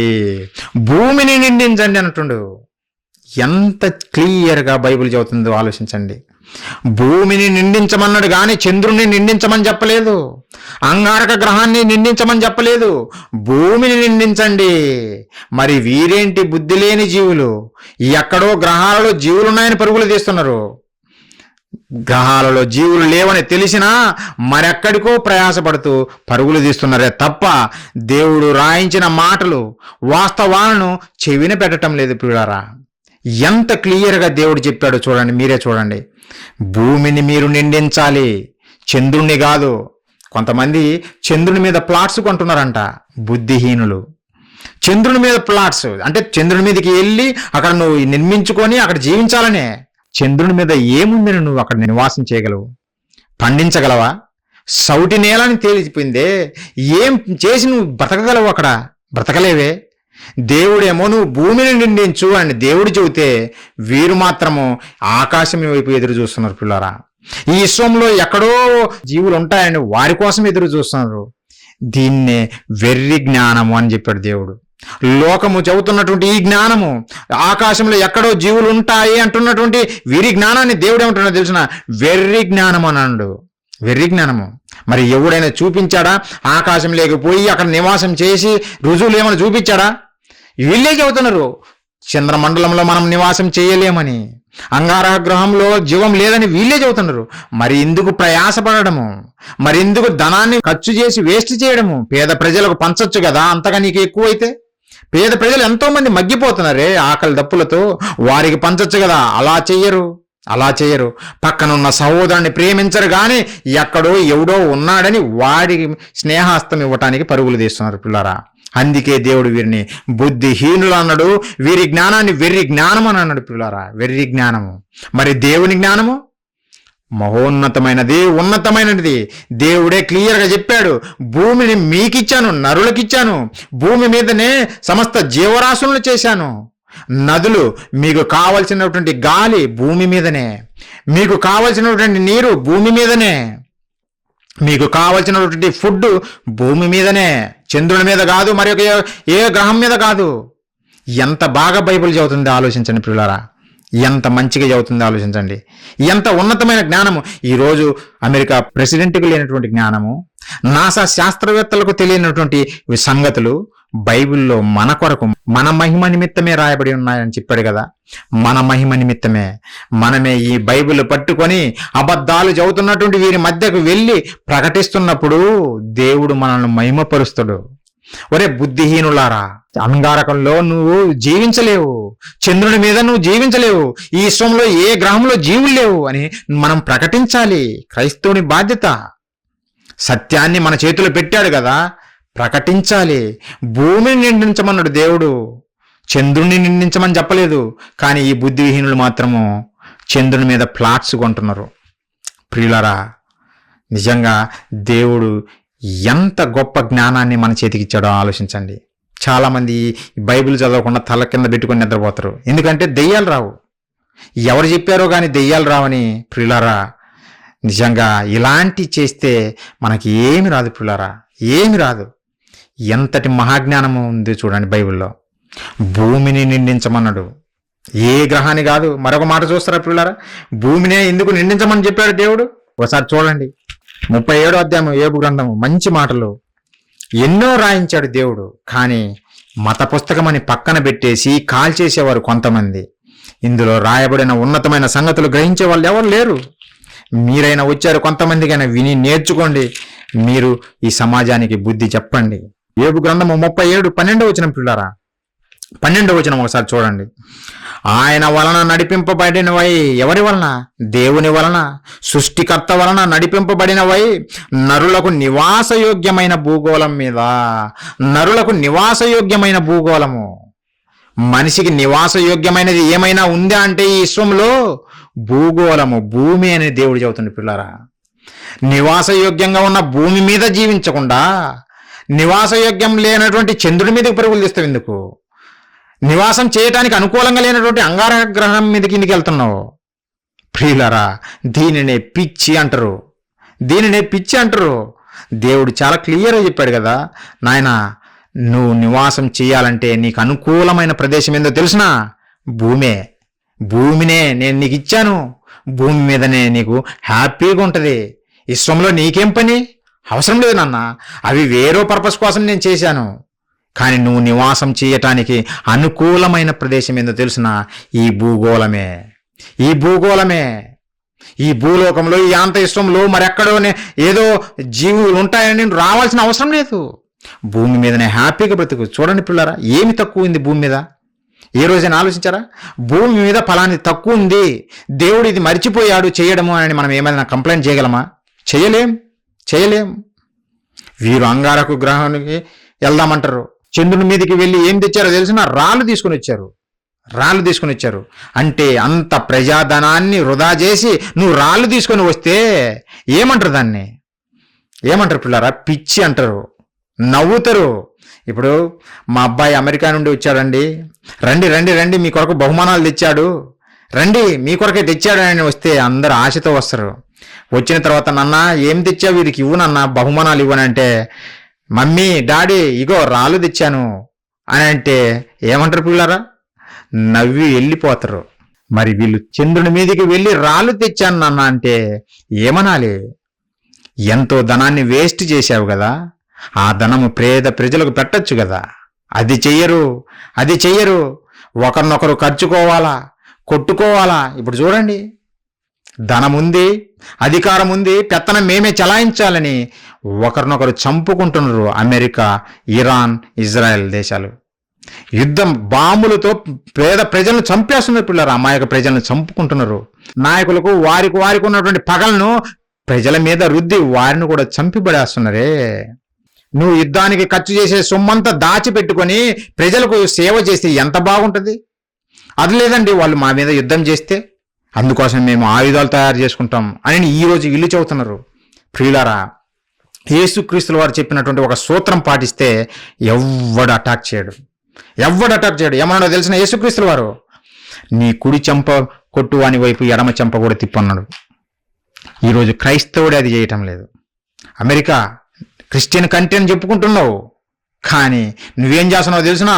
వాడేదో బాంబు వేస్తాడని ముందే భయపడి వాడిని చంపేస్తున్నావు. నువ్వెందుకు నాన్న ఇలాంటి పాడు పనులు చేయడము? దేవుని నమ్మినామని చెబుతున్నావు కదా. నీ కుడి చెంప ఒకవేళ కొట్టాడనుకో, నీ ఎడమ చెంప కూడా చూపి అని క్రీస్తే చెప్పాడు కదా. క్రీస్తు చూపించింది అదే కదా మనకు. క్రీస్తు ప్రేమ చూపించాడు కదా. మరి నువ్వెందుకు ఇరాన్ మీద యుద్ధం చేసి చంపేస్తున్న వాళ్ళను? అధికారం ఉందనా? ఇది తప్పు. ఒకవేళ క్రీస్తులాగా అందరము మనం జీవించగలిగితే ప్రియులరా, ఈరోజు శత్రుత్వం అనేది ఎవరి మధ్య ఉండదు. ఒక రోజు కొడతాడు, రెండో రోజు వాడే రియలైజ్ అవుతాడు, నేను అనవసరంగా కొట్టాను అని. అలాంటిది లేదు. యుద్ధాయుధాలు తయారు చేసుకోవాలి, మా పవర్ ఏందో చూపించాలి. ఈవెన్ క్రైస్తవులు కూడా ప్రియులరా, వీరందరూ క్రైస్తవులు కాదు. దేవుని మాటలు లేకనే, దేవుని జ్ఞానము తెలియకనే ఇలాంటి తప్పుడు పనులన్నీ చేస్తున్నారు. మరి ఇలాంటి సమాజానికి ఎవరు చెప్పాలి?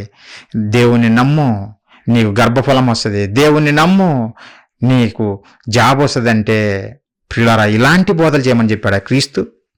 కాదు కాదు.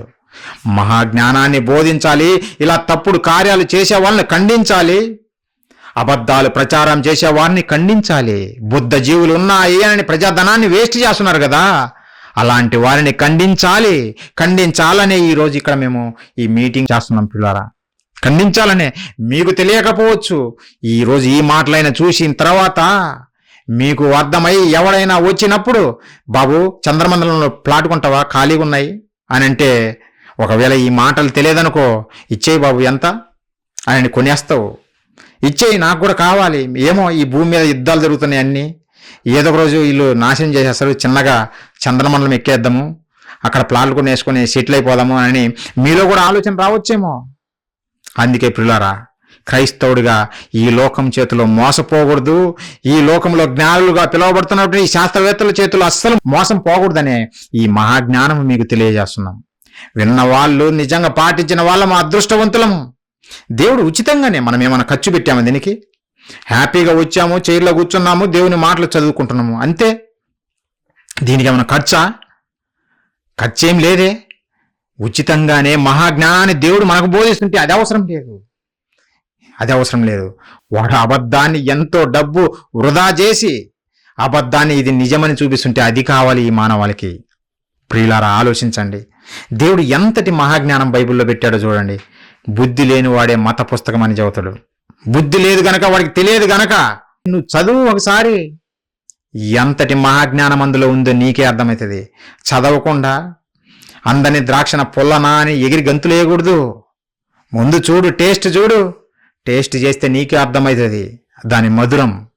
ప్రియులారా, మనం భాగ్యులం. దేవుడు మనకిచ్చింది ఇంత గొప్ప భాగ్యము, ధన్యులం ప్రియులారా. ఈ మహాజ్ఞాన గ్రంథాన్ని మన కళ్ళకు అద్దుకోవాలి, చదవాలి. అబద్ధాన్ని ప్రచారం చేస్తున్న ఈ మూర్ఖపు సమాజాన్ని ఖండించాలి.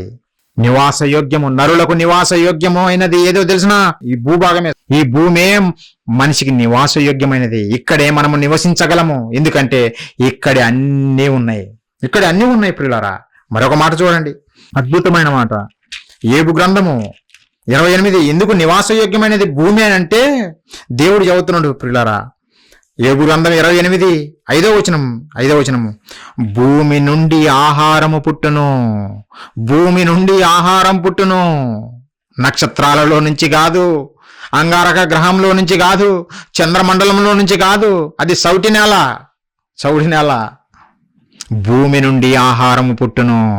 అందుకేనన్నా ఇది నివాసయోగ్యమైనది. నువ్వు బ్రతకాలంటే ఆహారం కావాలి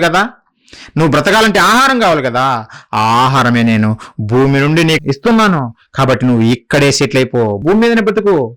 ఎక్కడో ఆకాశంలోకి తొంగి చూడకు, ఏమి లేదు అక్కడ నివసించడానికి, అక్కడ ఏమి లేదు. భూమి మీదనే నీ మనుగడ కొనసాగుతుందని దేవుడు చెబుతుంది ప్రియులారా. భూమి నుండి ఆహారము అని చెప్పాడు కదా.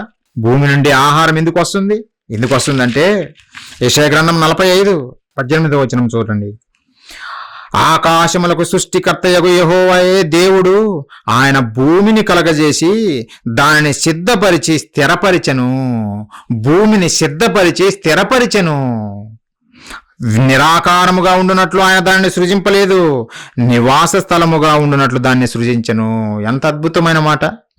నిరాకారముగా చేయలేదు. మొదట భూమి మీద ఏమి లేదు, తర్వాత ఆయన సిద్ధపరిచాడు.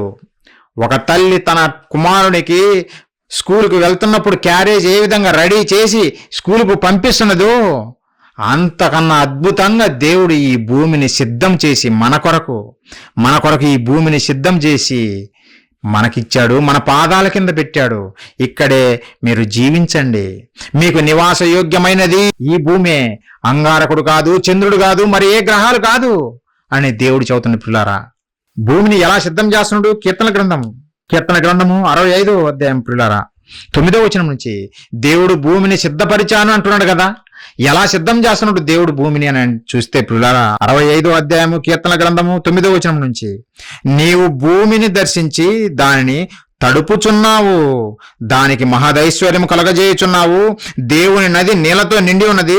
నీవు భూమిని అట్లు సిద్ధపరిచిన తరువాత భూమిని నీళ్లతో తడిపి సిద్ధపరుస్తున్నాడంట దేవుడు. నిజంగా మనము భూమిని తడపగలమా?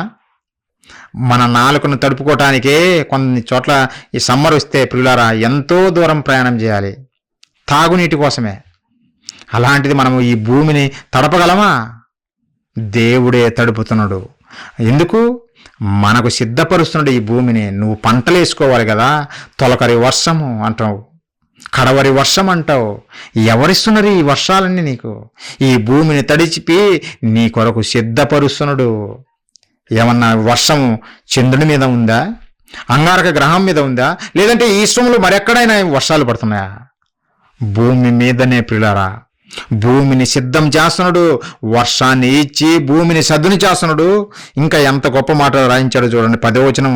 దాని దుక్కులను విస్తారమైన నీళ్లతో తడిపి దాని గనిమలను చదును చేయుచున్నావు. వాన జల్లుల చేత దాన్ని పదును చేయుచున్నావు. అది మొలకెత్తగా నీవు దానిని ఆశీర్వదించుచున్నావు. రైతులకు బాగా తెలుసు, వర్షం కోసం ఎదురు చూస్తూ ఉంటారు. ఎందుకు? పదును కావాలా, భూమి పదును కావాలా, అప్పుడే విత్తనం వేయాలంటాడు రైతు. ప్రియులారా దేవుడిగిన వర్షం ఇవ్వకపోతే రైతు పండించగలడా? పండించలేడు ప్రియులారా. దేవుని ప్రేమ ఎంత ఉన్నతమైనదో ఆలోచించండి. అలాగే ఆయన జ్ఞానం ఎంత గొప్పదో ఆలోచించండి. దేవుడు భూమినే సిద్ధపరిచి మన చేతిలో పెడితే, మన పాదాల కింద పెడితే, వీడికి తిని ఎక్కువైంది అర్థం కాకుండా ఆకాశంలోకి తొంగిబడి చూస్తున్నాడు. కనీసం ఆకాశంలోకి తొంగి చూసైనా సృష్టికర్తను తెలుసుకోవాల్సింది పోయి ఆ సృష్టికర్త లేడని చెబుతూ, నా జ్ఞానమే గొప్పదని చెబుతూ బీరాలు పలుకుతున్నాడు ఈరోజు శాస్త్రవేత్తల ప్రియులారా. అలా ఉండకూడదు. ఎంత గొప్పగా దేవుడు చెప్పాడు చూడండి. భూమే మనిషికి నివాస యోగ్యమైనది, దానిని మనకు సిద్ధపరిచి మన చేతిలో పెడుతున్నాడు ప్రియులారా. దేవుడు మన చేతిలో పెడుతున్నాడు. మరొక మాట, అపోస్తుల కార్యములు 17వ అధ్యాయము 26-27 వచనాలు. మరియు యావత్తు భూమి మీద కాపురం ఉన్నట్టుకు ఆయన ఒకని నుండి ప్రతి జాతి మనుషులను సృష్టించి, యావత్తు భూమి మీద కాపురం ఉన్నట్టుకు, యావత్తు భూమి మీద, యావత్తు చంద్రుని మీద కాదు, మరేదో గ్రహం మీద కాదు, యావత్తు భూమి మీద కాపురం ఉండాలంట మనము. మరి ఏ గ్రహం మీద కాదు ప్రియులారా, భూమి మీద కాపురం ఉండాలనే ఒకని నుండి ప్రతి జాతి మనుషులను ఆయన సృష్టించాడు. ప్రతి జాతి మనుషులను, అమెరికన్స్ అయినా, ఆఫ్రికన్స్ అయినా, ఇండియన్స్ అయినా, చైనీస్ అయినా, యూరోపియన్స్ అయినా, ఎవరినైనా ప్రియులారా ఒకని నుండి, ఆదాము నుండి ప్రతి జాతి మనుషులను చేశాడు. ఎక్కడ? మనం నివసిస్తున్న ఈ భూమి మీదనే. ఈ భూమిని నింపాలనే, దీని మీదనే కాపురం చెయ్యాలనే ఇక్కడే మనల్ని అందరినీ చేశాడు పిల్లరా. మరెక్కడ చేయలేదు. కానీ మనిషికి అర్థమవుతుందా? అర్థం కావటం లేదు. ఈ జ్ఞానం అర్థం కాదు, లోక జ్ఞానం అర్థమవుతుంది. పొట్ట కూటి కోసము కోటి విద్యలు, అది అర్థమవుతుంది. తాత్కాలికమైన ధనం వస్తుంది గనక ఆ ధనం కొరకు ఎంపలాడతారే తప్ప మహాజ్ఞానము, నిత్య జీవానికి నడిపించే దేవుని జ్ఞానము మనిషికి అర్థం కాదు పిల్లరా. దేవుడు ఈ భూమిని ఎంతగా ఇంపార్టిస్తుండో, ఈ భూమిని గురించి ఎంత గొప్పగా చదువుతున్నాడో ఒకసారి చూడండి పిల్లరా. యోబు గ్రంథం ఒకసారి చూడండి, 38వ అధ్యాయము 33వ వచనము. ఇవన్నీ మీకు ఆధారాలు. ఎందుకంటే భూమి మీద మాత్రమే మనిషి మనుగడ సాధ్యమవుతుంది. భూమి మీద మాత్రమే జీవరాశులు ఉన్నాయి. మరి ఎక్కడ ఈ విశ్వంలో లేవు అని తెలియజేయడం కొరకు ఈ వచనాలు ఎన్నో దేవుడు మన కొరకు రాయించాడు. అందుకోసమే మీకు ఎన్ని చూపిస్తున్నా ఆధారాలు. ఎవరు చెప్పినా మీరు మోసపోకుండా దేవుని మాటలు మీరు నమ్మాలని. యోబు గ్రంథము 38 ప్రియులారా 33వ వచనము. ఆకాశపు మండలపు కట్టడలను నువ్వు వెరుగుదువా? దానికి భూమి మీద గల ప్రభుత్వమును నువ్వు స్థాపించగలవా? ఇదేంటి? ఆకాశ మండలపు కట్టడలు. ఆకాశ మండలంలోకి మనం తొంగి చూస్తే ఎన్నో నక్షత్ర మండలాలు ఉన్నాయి. ఇంతకుముందు వీడియోస్ చూశారు. ఎన్నో నక్షత్ర మండలాలున్నాయి, నక్షత్రాలున్నాయి ప్రియులారా. వాటికి కట్టడలున్నాయి, విధులున్నాయి. వాటి క్రమంలో అవి రావాలని, వాటి అక్షరాలు అవి తిరగాలని దేవుడు విధులు పెట్టాడు. వాటికి విధులు పెట్టాడు. వాటి ప్రకారమే అవి పనిచేస్తున్నాయి. ఒకసారి సూర్యుని చూస్తారా? మన భూమి సౌర కుటుంబంలో కదా ఉంది. ఆ సూర్యుడు ఎలా తిరుగుతున్నాడో, దేవుడు నిర్దేశించిన కక్షలో ఏ విధంగా పరుగులు తీస్తున్నాడో, తనతో పాటు 8 గ్రహాలను, అందులో మనం ఉన్నటువంటి ఈ భూమిని ఎంట పెట్టుకొని ఎలా పరుగులు తీస్తున్నాడో ఒకసారి వీడియో చూడండి పిల్లరా.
చూశారు కదా పిల్లారా, సూర్యుడు ఎంత వేగంతో ఎంతో అద్భుతంగా తిరుగుతున్నాడో, పరుగులు తీస్తున్నాడో ఈ విశ్వంలో చూడండి.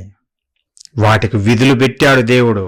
సూర్యుడు ఒక నక్షత్రము, అలాంటి నక్షత్రాలు ఎన్నో ఈ విశ్వంలో ఉన్నాయి.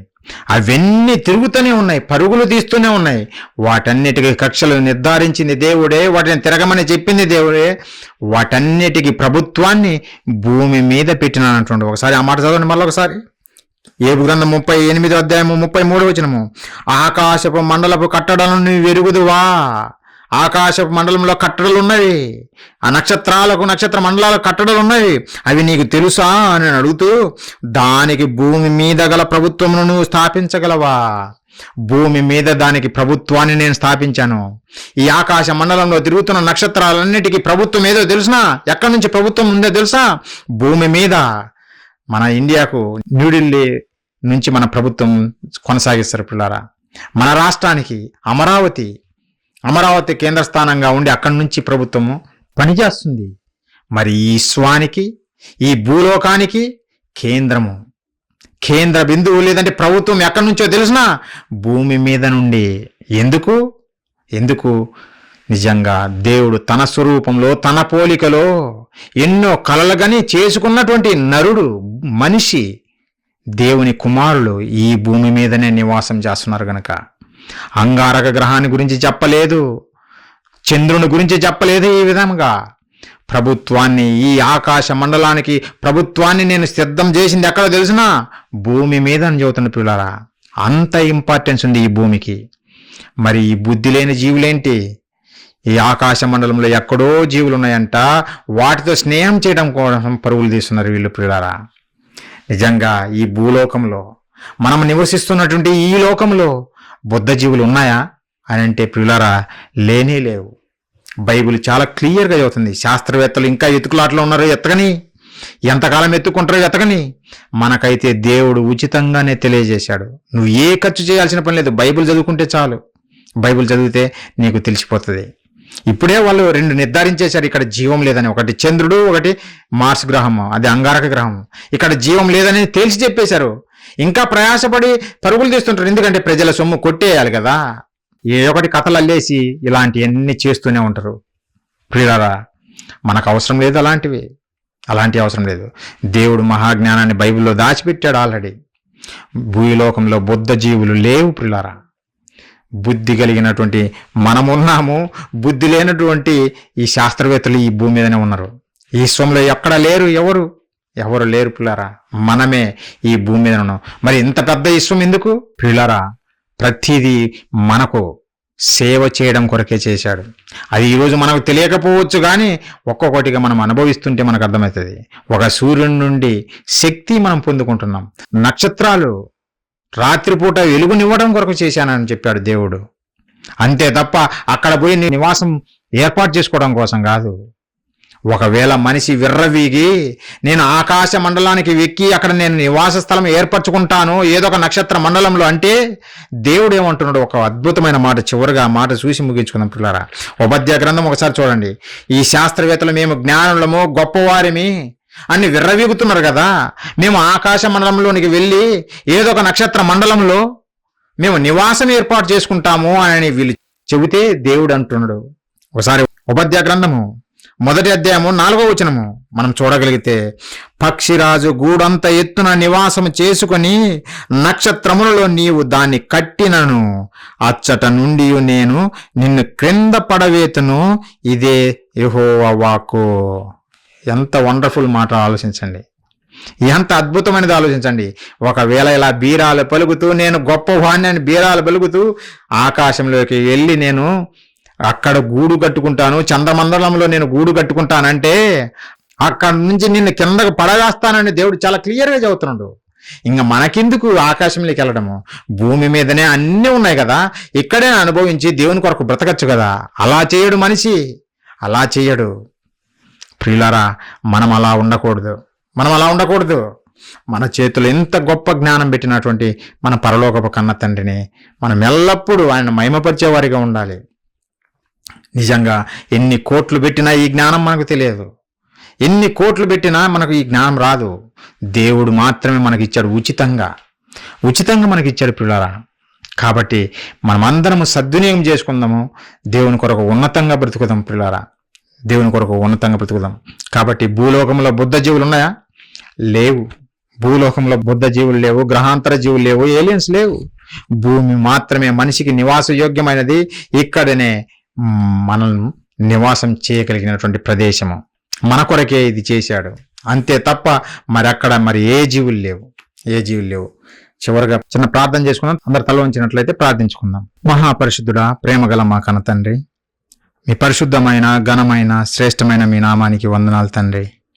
దేవా, ఈ లోకంలో జ్ఞానులుగా పిలువబడుతున్న వారు, అలాగే నాయకులు తండ్రి, ఎన్నో అబద్ధాలు ప్రజల మీద రుద్ది అవే వాస్తవాలని చెప్పి ప్రజలను మీ నుండి దూరం చేస్తున్నటువంటి ఈ తరుణంలో నాయన, భూలోకంలో బుద్ధ జీవులని అబద్ధాలు చెబుతున్నటువంటి ఈ తరుణంలో మీ పిల్లలైన వారికి సత్యాన్ని తెలియజేయాలనే ఉద్దేశంతో one day Bible seminar Markapuram పట్టణంలో చేస్తున్నాం తండ్రి.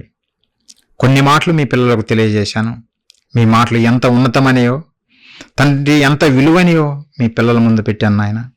వారు విని విడిచిపెట్టే వారికే కాకుండా విన్న మాటలు వారి హృదయాలలో నిలుపుకొని గ్రహించి తండ్రి మీ కొరకు తమ జీవితాంతం జీవించే వారికి ప్రతి ఒక్కరిని దీవించండి. కన్న తండ్రి, కష్టపడిన ప్రతి ఒక్కరిని పేరు పేరున దీవించండి. ఈ పరిచర్యలో పాలు భాగస్తులైనటువంటి ప్రతి ఒక్కరిని ప్రత్యక్షంగా పరోక్షంగా పనిలో ఉన్న ప్రతి ఒక్కరిని బట్టి ప్రార్థిస్తున్నాం నాయన. వారికి నూరంతల ప్రతిఫలం రాగలుటకు మీ కృప చూపి నడిపిస్తారని ఈ ప్రార్థన మా ప్రభువును మా రక్షకుడును మీ ప్రియకుమారుడైన క్రీస్తు వారి పుణ్యనామాన్ని అడిగి వేడుకొంచున్నాము తండ్రి. ఆమేన్. ప్రియులారా, మీ అందరికీ వందనాలు.